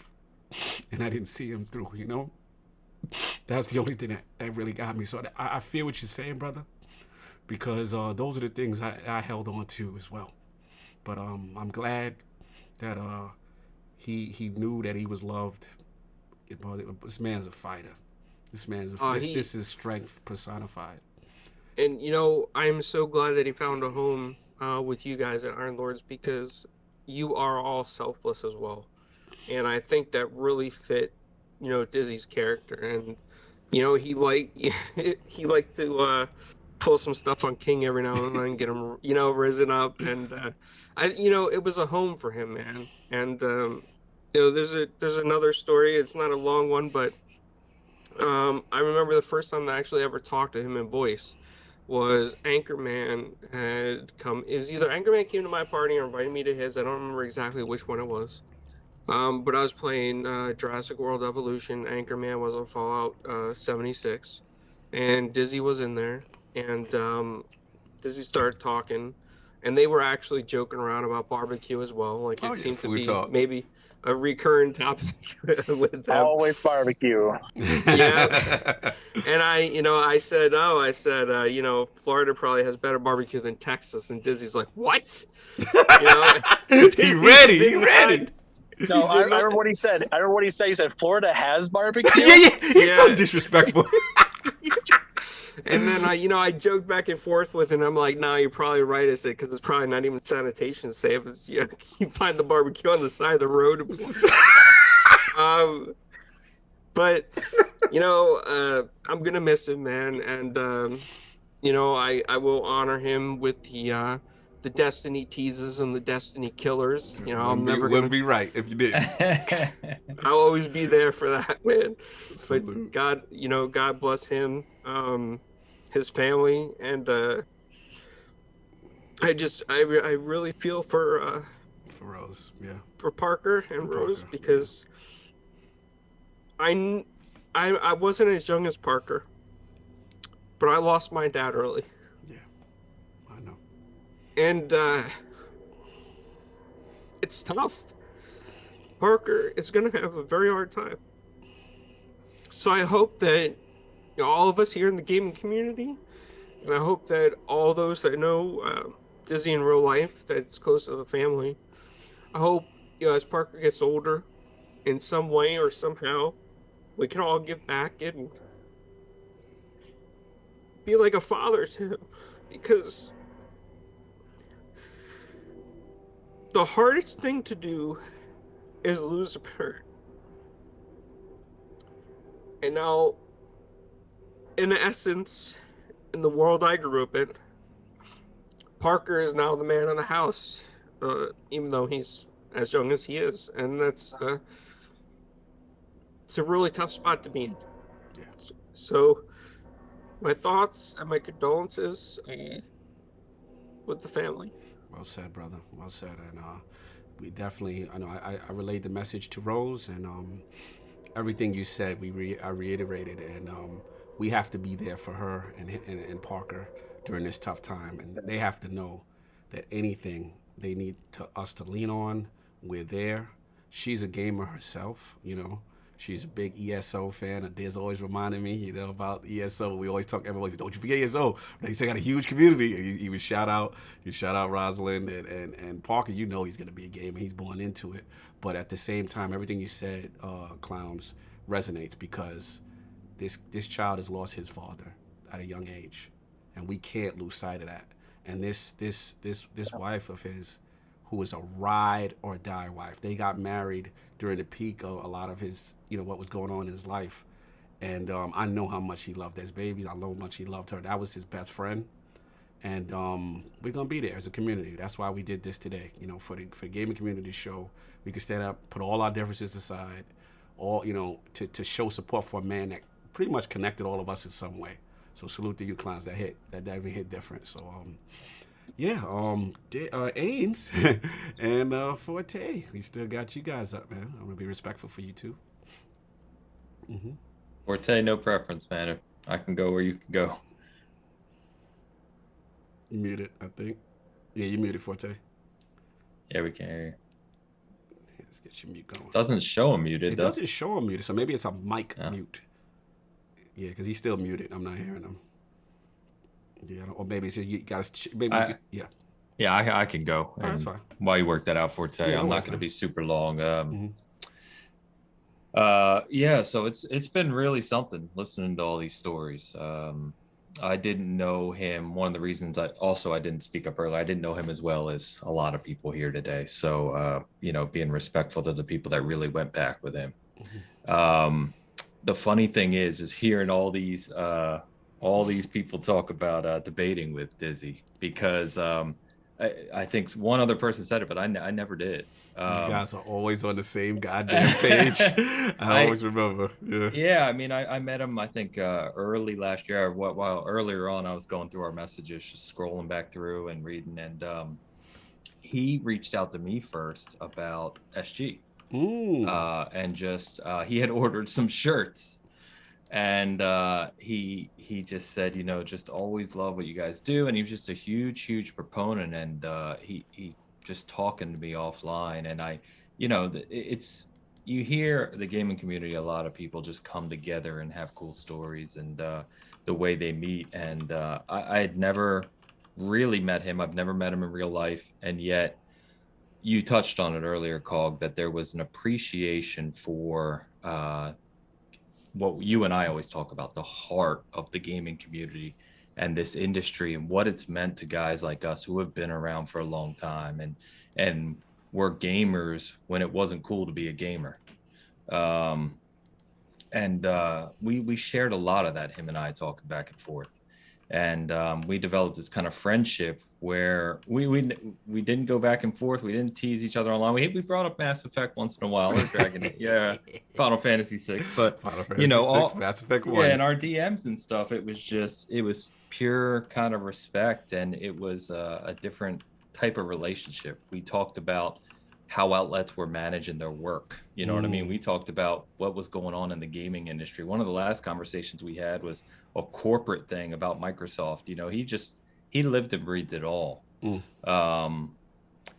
I just always appreciated that, because that's the way my mind works. And maybe that's why we hit it off the way we did, is because it's just that you see it a different way.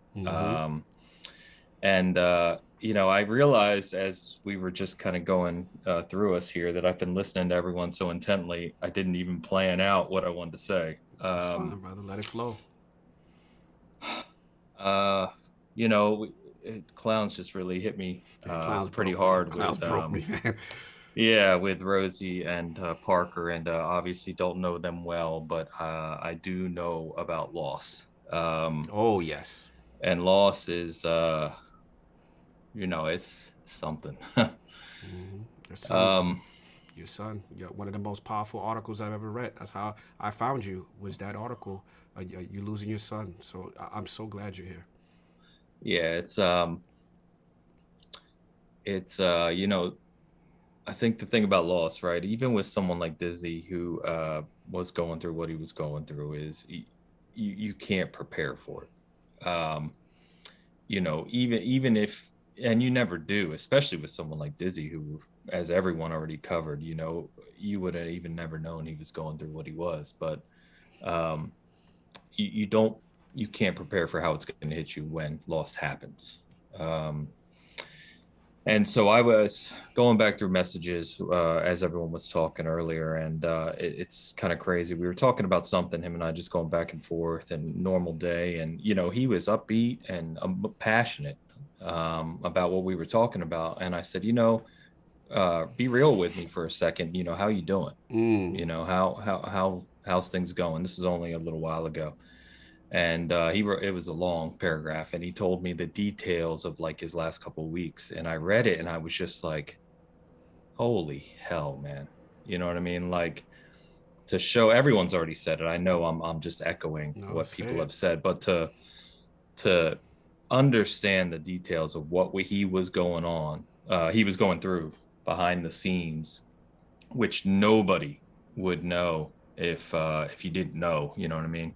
Or didn't talk to him. It was just incredible, and it speaks to his character. The first word when I heard this news and I saw your post, which messed me up, I was in the middle of a work meeting on camera, and we're working from home, so I'm looking at Twitter while I'm on camera, and I saw your message, and I went off camera and I messaged my boss and I said, hey, I'm gonna be kind of out of it for a bit, because he was genuine. It's the first word that came to my mind is he was genuine. He would tell you what he thought. He was sharp. He wouldn't back down, but he also at the same time managed to be all that without being disrespectful. Yes, good point. Good point. And it's just, there's something special about him, like I said, to not having ever met him in real life and not even knowing him that long, but to consider him the way I do, and for him to have touched me the way he has, speaks to his character. Oh yeah. And so, what struck me as everyone's talked over the past, we've been talking for 3 hours, and I'm sure we could keep going for a long time, is it's been an echo chamber of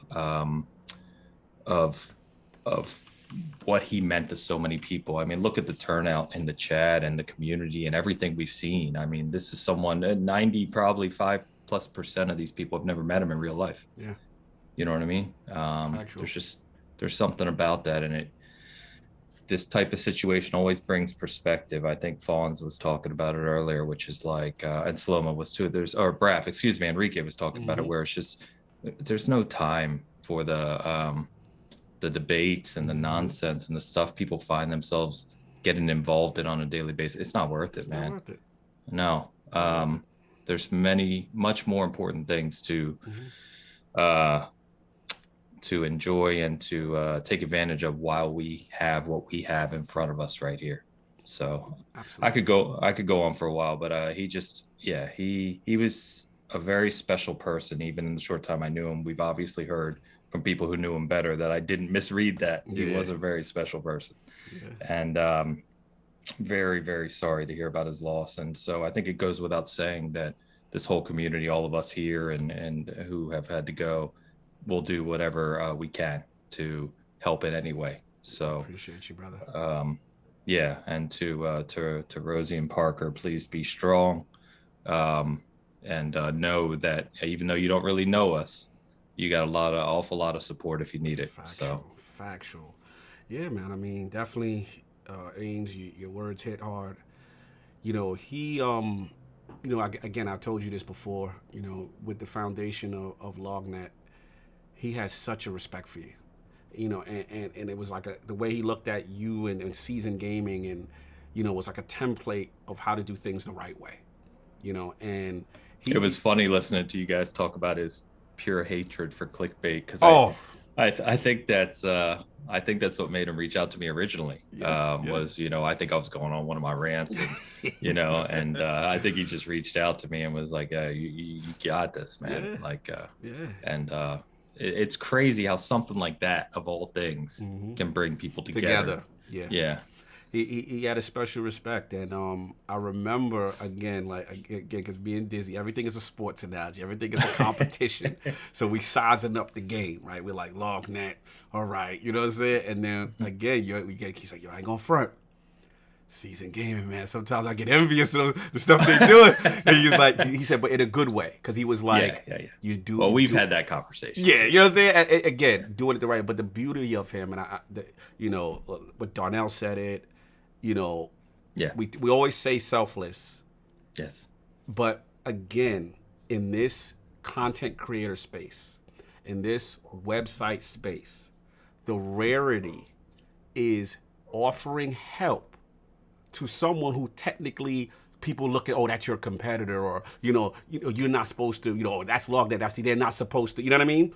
And he never adopted that. That is where I know, for example, we've had this conversation. Yep. You know what I'm saying? Where remember this, like, oh, who's messaging me? Oh no, we ain't gonna help him. We're not, you know what I'm saying? Like all that follower garbage and I'm bigger than this person. I can't help that person. And he subscribed to none of that. No. And he didn't put up with it either. He didn't put up with it. Like he didn't like it. He didn't put up with it. He didn't put up with it. And Fame said it best too, because again, helping level 1 gaming get off the ground, right? Again, selfless, where they don't do that. They don't make people like that anymore. Everyone is so holding on to what they want, and not trying to help anyone else or offer advice. You know what I'm saying? And that's what I like. And to your point, what's important, forget all this competitive stuff, forget all this being disrespectful to each other. He didn't embody that. He embodied a community, and it shows for the turnout. So thank you for saying that. Because and thanks for inviting me on, man. It's been humbling because there's some people out here who obviously knew him extremely well in real life or for years and years, and so it's humbling to be included. So thank you. Absolutely, my brother Forte. Yo, you hear me now? Yes, sir. You gotta refresh the mixer and stuff every once in a while. You know how this tech is, man. You know how this tech is sometimes, but yo, man, just all this proved to me is what I knew in the beginning when I first met Dizzy, that no matter who you are, how long he knew you, he was always going to be that person that was going to treat you with the same exact way that he treated everyone else. If he took the time out of his day to spend time or just talk to you, that meant a lot, because not knowing exactly what was going on, and because Cog would share things with me, tell me what's going on and stuff, and he wouldn't say a word about it. I would have to DM him and say, yo, how are you doing? And the first thing that really hit me was, me being a store manager at GameStop, whenever those articles would pop up that they close in 400 or 500 stores, he would DM me. He's like, yo, how's it going? Is everything good with you? And I'm like, I'm good. And I was like, what you talking about? He'll DM me a link of an article, and I'm like, oh no, man, my store is good. And I was like, in my mind, I'm like, I've never had a face-to-face conversation with this person about anything like that. And all he cares about is my family and my well-being and making sure that everything's going on with me. And right in there, I just truly knew the type of person that we had in our life. And it's super unfortunate to know that I won't get a chance to, reach out to him once again like I've always did. I didn't get the opportunity because I was going through my fight with COVID over the course of the last couple of weeks, and hearing that he was going through it really hit home for me, because I wouldn't wish this on anybody, and especially a person that I know is already in a compromised situation. And I missed the conversations. I missed the back and forth in our fantasy football league. Next year is going to be kind of crazy for me, because every year this man would just bring up some crazy narrative about how he barely lost to me, or he beat me. Oh my God, the fantasy football boys! Oh my goodness. I remember the last time we had a really big conversation about this.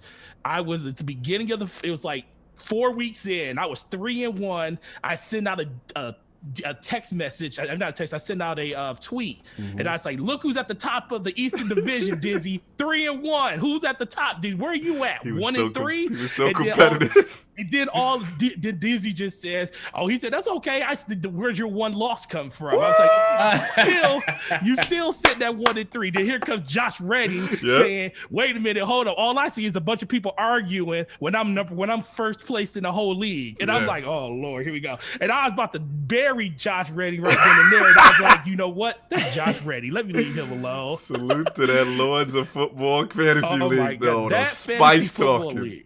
Dog, so much back and forth about everything. And he used to leave me alone when it came to the whole Destiny thing, because I used to always say, listen, the moment you talk bad about Destiny is the moment I'm going to talk about your geriatric running around dinosaur game. The Ark Destiny Wars. Oh my God. I said, I wish you would bring up anything bad about Destiny. You want to sit up there and nurse a dinosaur for 15 hours.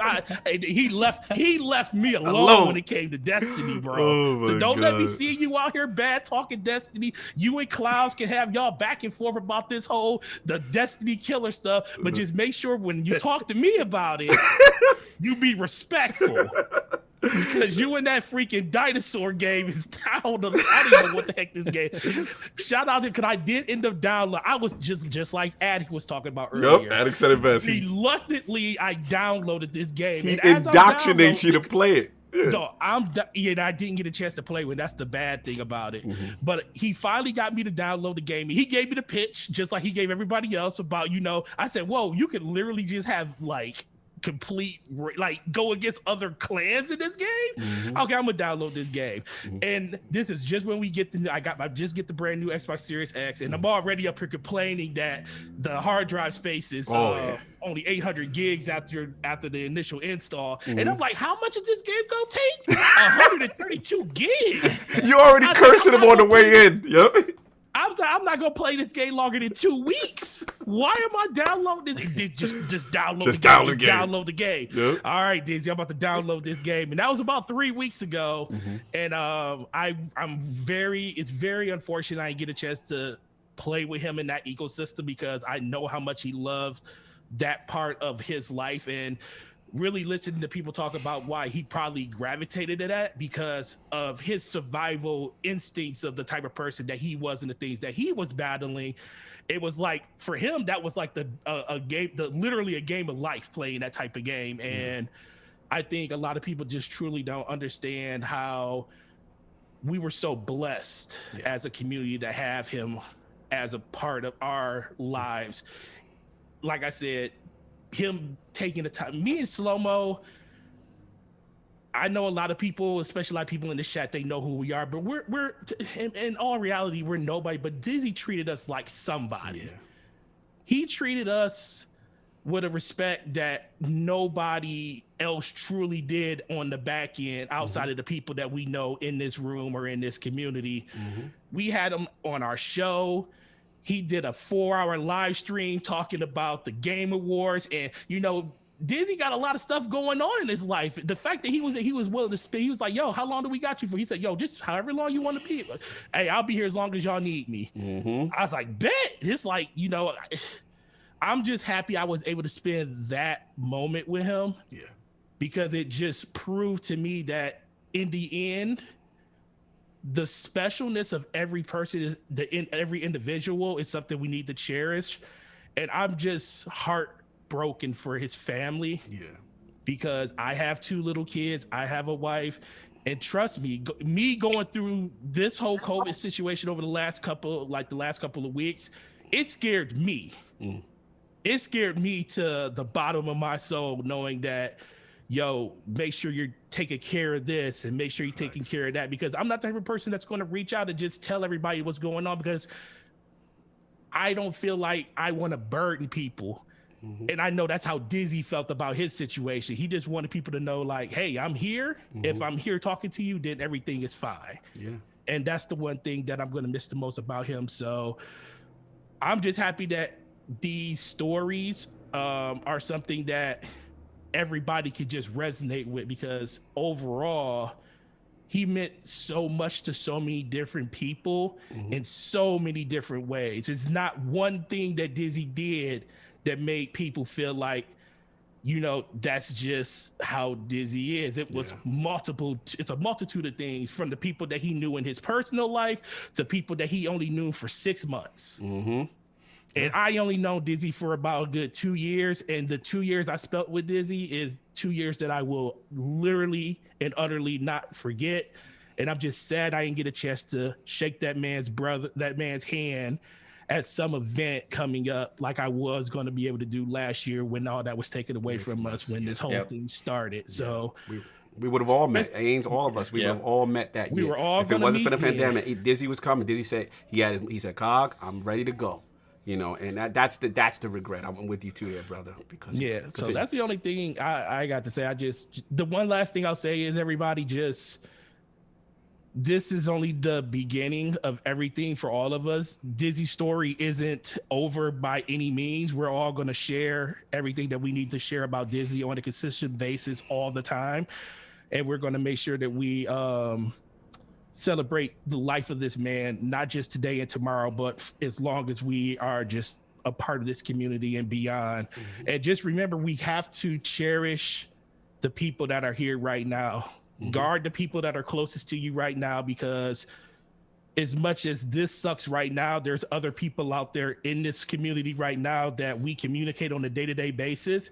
Don't forget to tell them how much you care about them, because I didn't get a chance to tell Dizzy how much he meant to me before this happened, because you always think you got time. So remember, that's the one thing, that's the most important thing. Well said, brother. And yeah, he loved you guys. He loved you guys. And again, you know, you two provided therapy, you know, you and Slow, for him. You know, the people don't realize that the podcasting, that helps a lot of people. You know, especially people going through stuff, just to be able to separate the pain that's going on in their real life and to be a part of a community. You know what I mean?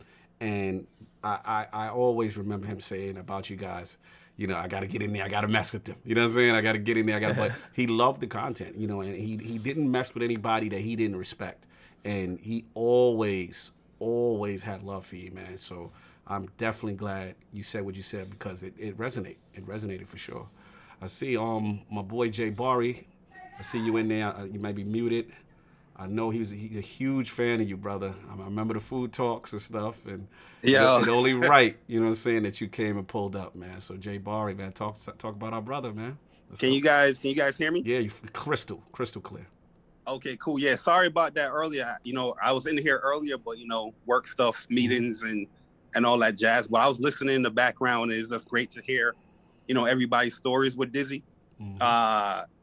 Because it's kind of weird how we kind of met. I think I met Dizzy through your podcast, through Iron Lords. But I was always confused of like, why is this guy always so nice to me? You know what I mean? Normally, I would get, oh, Jay Barry's in here. Oh, we gotta block him, or damn PlayStation guys invading. Yeah. we gotta get him out of here, you know. And it's multiple times where Dizzy would just DM me. Cause you know, there's times I'll come into the Iron Lords chat. You know, I'll say what's up to you guys, bother King David, and keep it moving. Thanks. But Dizzy would DM me and be like, "Hey man, yo, I won't let nobody disrespect you in the chat. Somebody came in the chat, tried to disrespect you. I couldn't have that." I'm like, "You don't got to do that. You don't know me. Like, why are you doing that?" And yo, ever since that, like, we really, like, I can really call Dizzy a friend, because a comic book would come out. Dizzy would hit me up. "Yo, Bart, did you read this yet?" I'm like, "Yeah, let's go. Let's talk about it." We'll go in debates about Doom and Magneto all the time. Cause yeah, I love Doom as well. I know he's a Doom fanboy. Doom and X-Men. It's funny you said that though. He loved both equally. X-Men, we'll go days talking about X-Men. It's crazy. It's crazy in how, cause I'm all over the place. I'm sorry too, man. Cause this my dude, man. Like, normally when it comes to this internet stuff, I don't really open up a lot to many people. Like, you know, people just know me for like gaming stuff. You know, I keep it gaming. I don't do the personal stuff as much as people, you know, paint a picture about. I don't do personal stuff or none of that, right? And I always like to just keep that closed wall, you know, that wall. Like, it's just gaming, leave it alone. But yo, Dizzy, I'll be honest with you, my man, he broke through that wall. he kept punching that wall. He was like, nah. This is not gonna happen. I know you for gaming, but yo, you're a cool dude, man. A lot of people don't know you're a cool dude. And I'm just like, why is this guy so nice, man? Like, this dude is just amazing. Yo, real talk, after all the stories I'm hearing, like, really and truly, Dizzy is an amazing person, man. And all those conversations we had, it's even the food stuff, you know. I remember it. I can tell you, Dizzy knows a good troll, you know, because even the food stuff, my episodes of the Bronx. You throw up the Bronx Chinese food, yeah.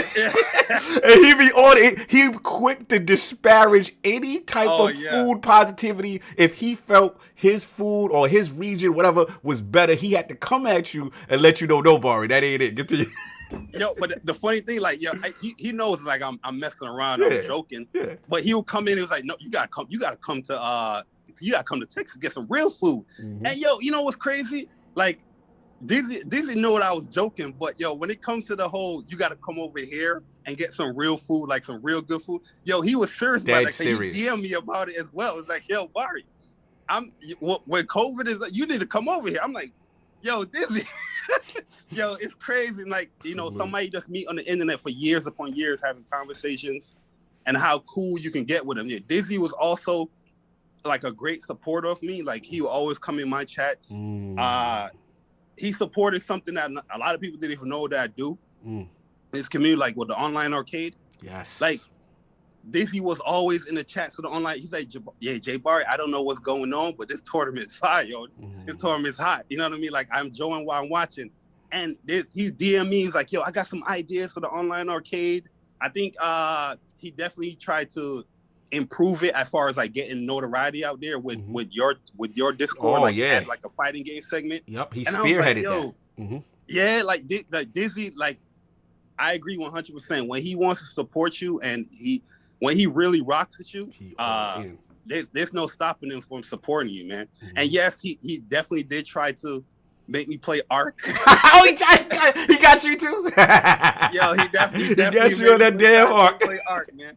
He was not. He's very serious about that Ark, man. Like, I'll throw my little slander here and there, and it wasn't like, oh, he's throwing slander back at the game, but he's trying to teach me about the game. I'm like, wait, I'm not gonna go that deep with Ark, man. You know, but it was cool. It was cool hearing him talking about that stuff. You know, that he's passionate about a specific game. You know, but like everybody said here, man, like over the years of you know, a little banter back and forth in the chats, that it developed to something where, you know, we're chatting on Discord, we're chatting on, you know, Twitter DMs.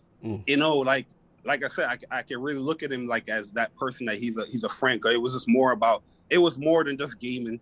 You know, I prefer PlayStation, he prefer. It was more than that with him, man. Because you can definitely feel that this guy is genuine when it comes to the showing you love or the supporting you or just trying to talk to you. You know what I mean? Like, he definitely would take the time to hear you out. You know, with certain things, even though it could come from a troll post about food, but he's like, no, I know you're trolling, but I really want you to come over here and, you know, eat some good food. You know what I mean? Like, that's a great guy, man. And it's just great to see that whether you know, where we stand in game and all that stuff. I see a whole bunch of people came in here to show their respects to Dizzy, and whether it's small or large, it just shows how this one guy can impact the whole community. You know, with his presence, whether it's him bothering you one day, or, you know, him communicating with you, or he see him in the chat. You know, like, one thing I could definitely tell too, he respected a lot of you guys, like all you guys, Iron Lords, dude. He respected a lot of you guys, man. Like, never no slander with you guys. Always positivity when it comes to you guys, and you can definitely tell when it comes to you, as far as, you know, an Iron Lord and what you guys, you know, have created with your community and all that stuff. There's definitely a tight bond with you guys, and you definitely could tell, especially with Dizzy. Dizzy looked like he tried to recruit everybody. Yeah, Dizzy trying to stand you. Facts. Yo, you see, you in the IronLordsPodcast? Oh, you cool? Let me see what's going on. Oh, come on here, man. Come on in. He'll definitely try to bring you in, man. But yo, big shout out to Dizzy, man. My condolences once again go out to the family. Like, he's one of those guys that's really gonna be missed. Yeah. And it's heartbroken that, you know, his time has came, but he'll never be forgotten with me, man, for sure. Like, you know, just the comic book talk, man, was amazing. Like, you know, his opinion of the movies was a little bit suspect, but you know what I mean? But it was great to talk to somebody like that, you know, just on a randomness, meeting you in a podcast chat, and something that's developed to, you know, a constant. You know, he would hit me up and like, yo, Barry, you read this? You know, yo, Dizzy, you read this? You know, so it was just cool just to have that interaction with him, man. Like I said, he will be missed, but he will never be forgotten.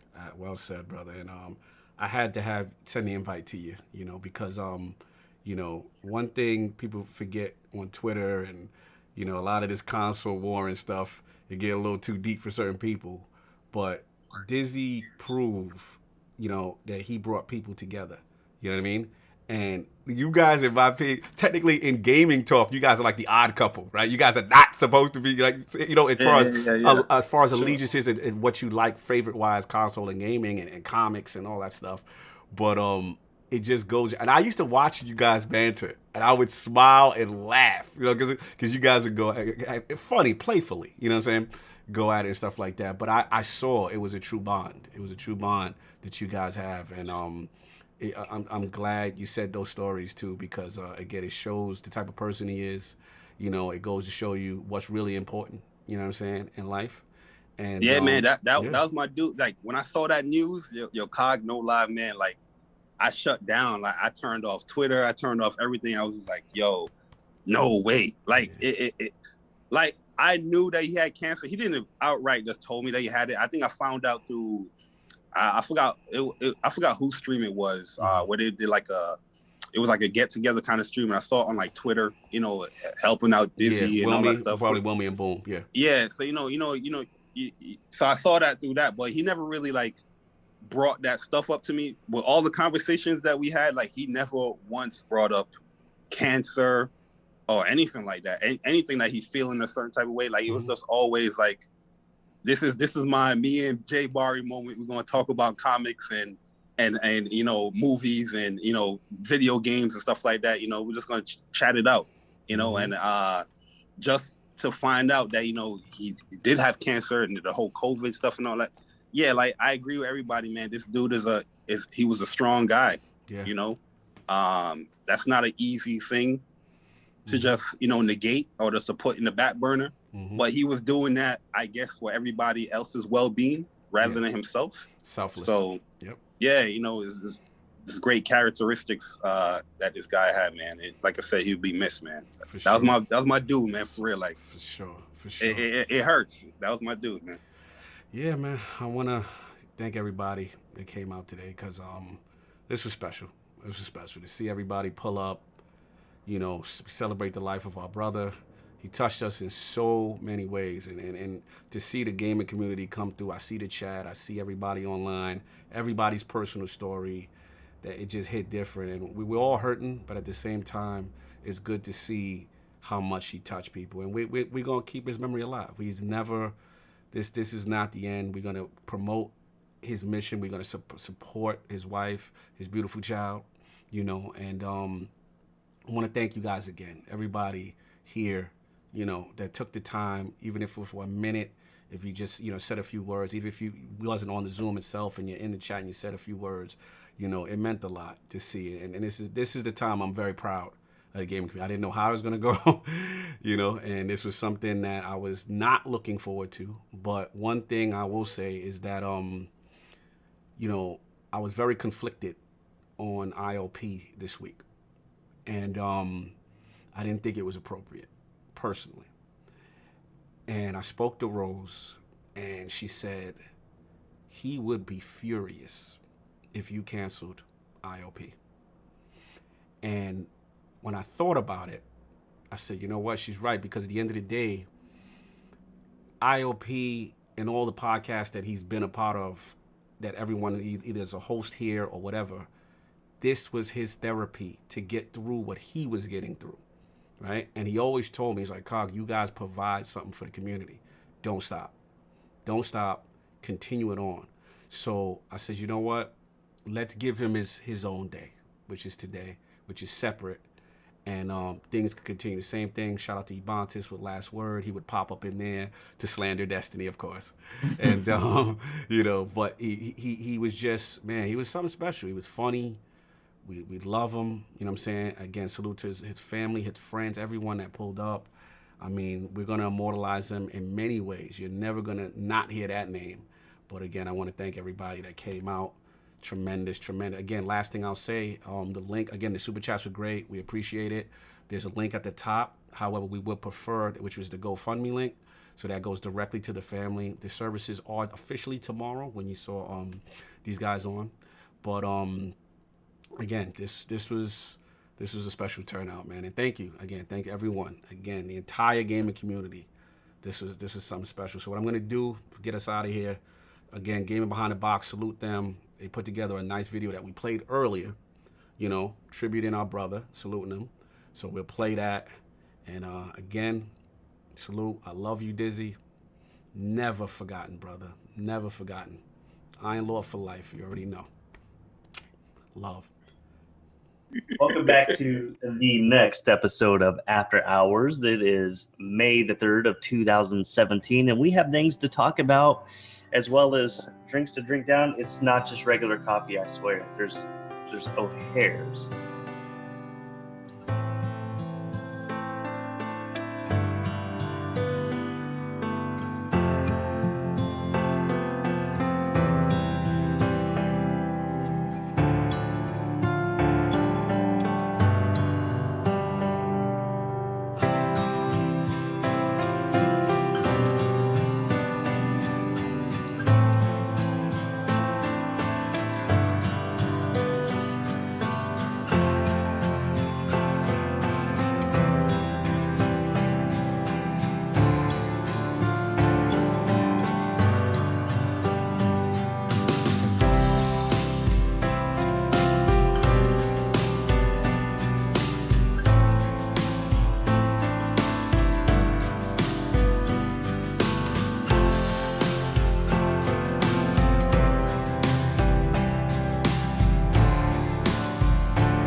Last day of radiation treatment.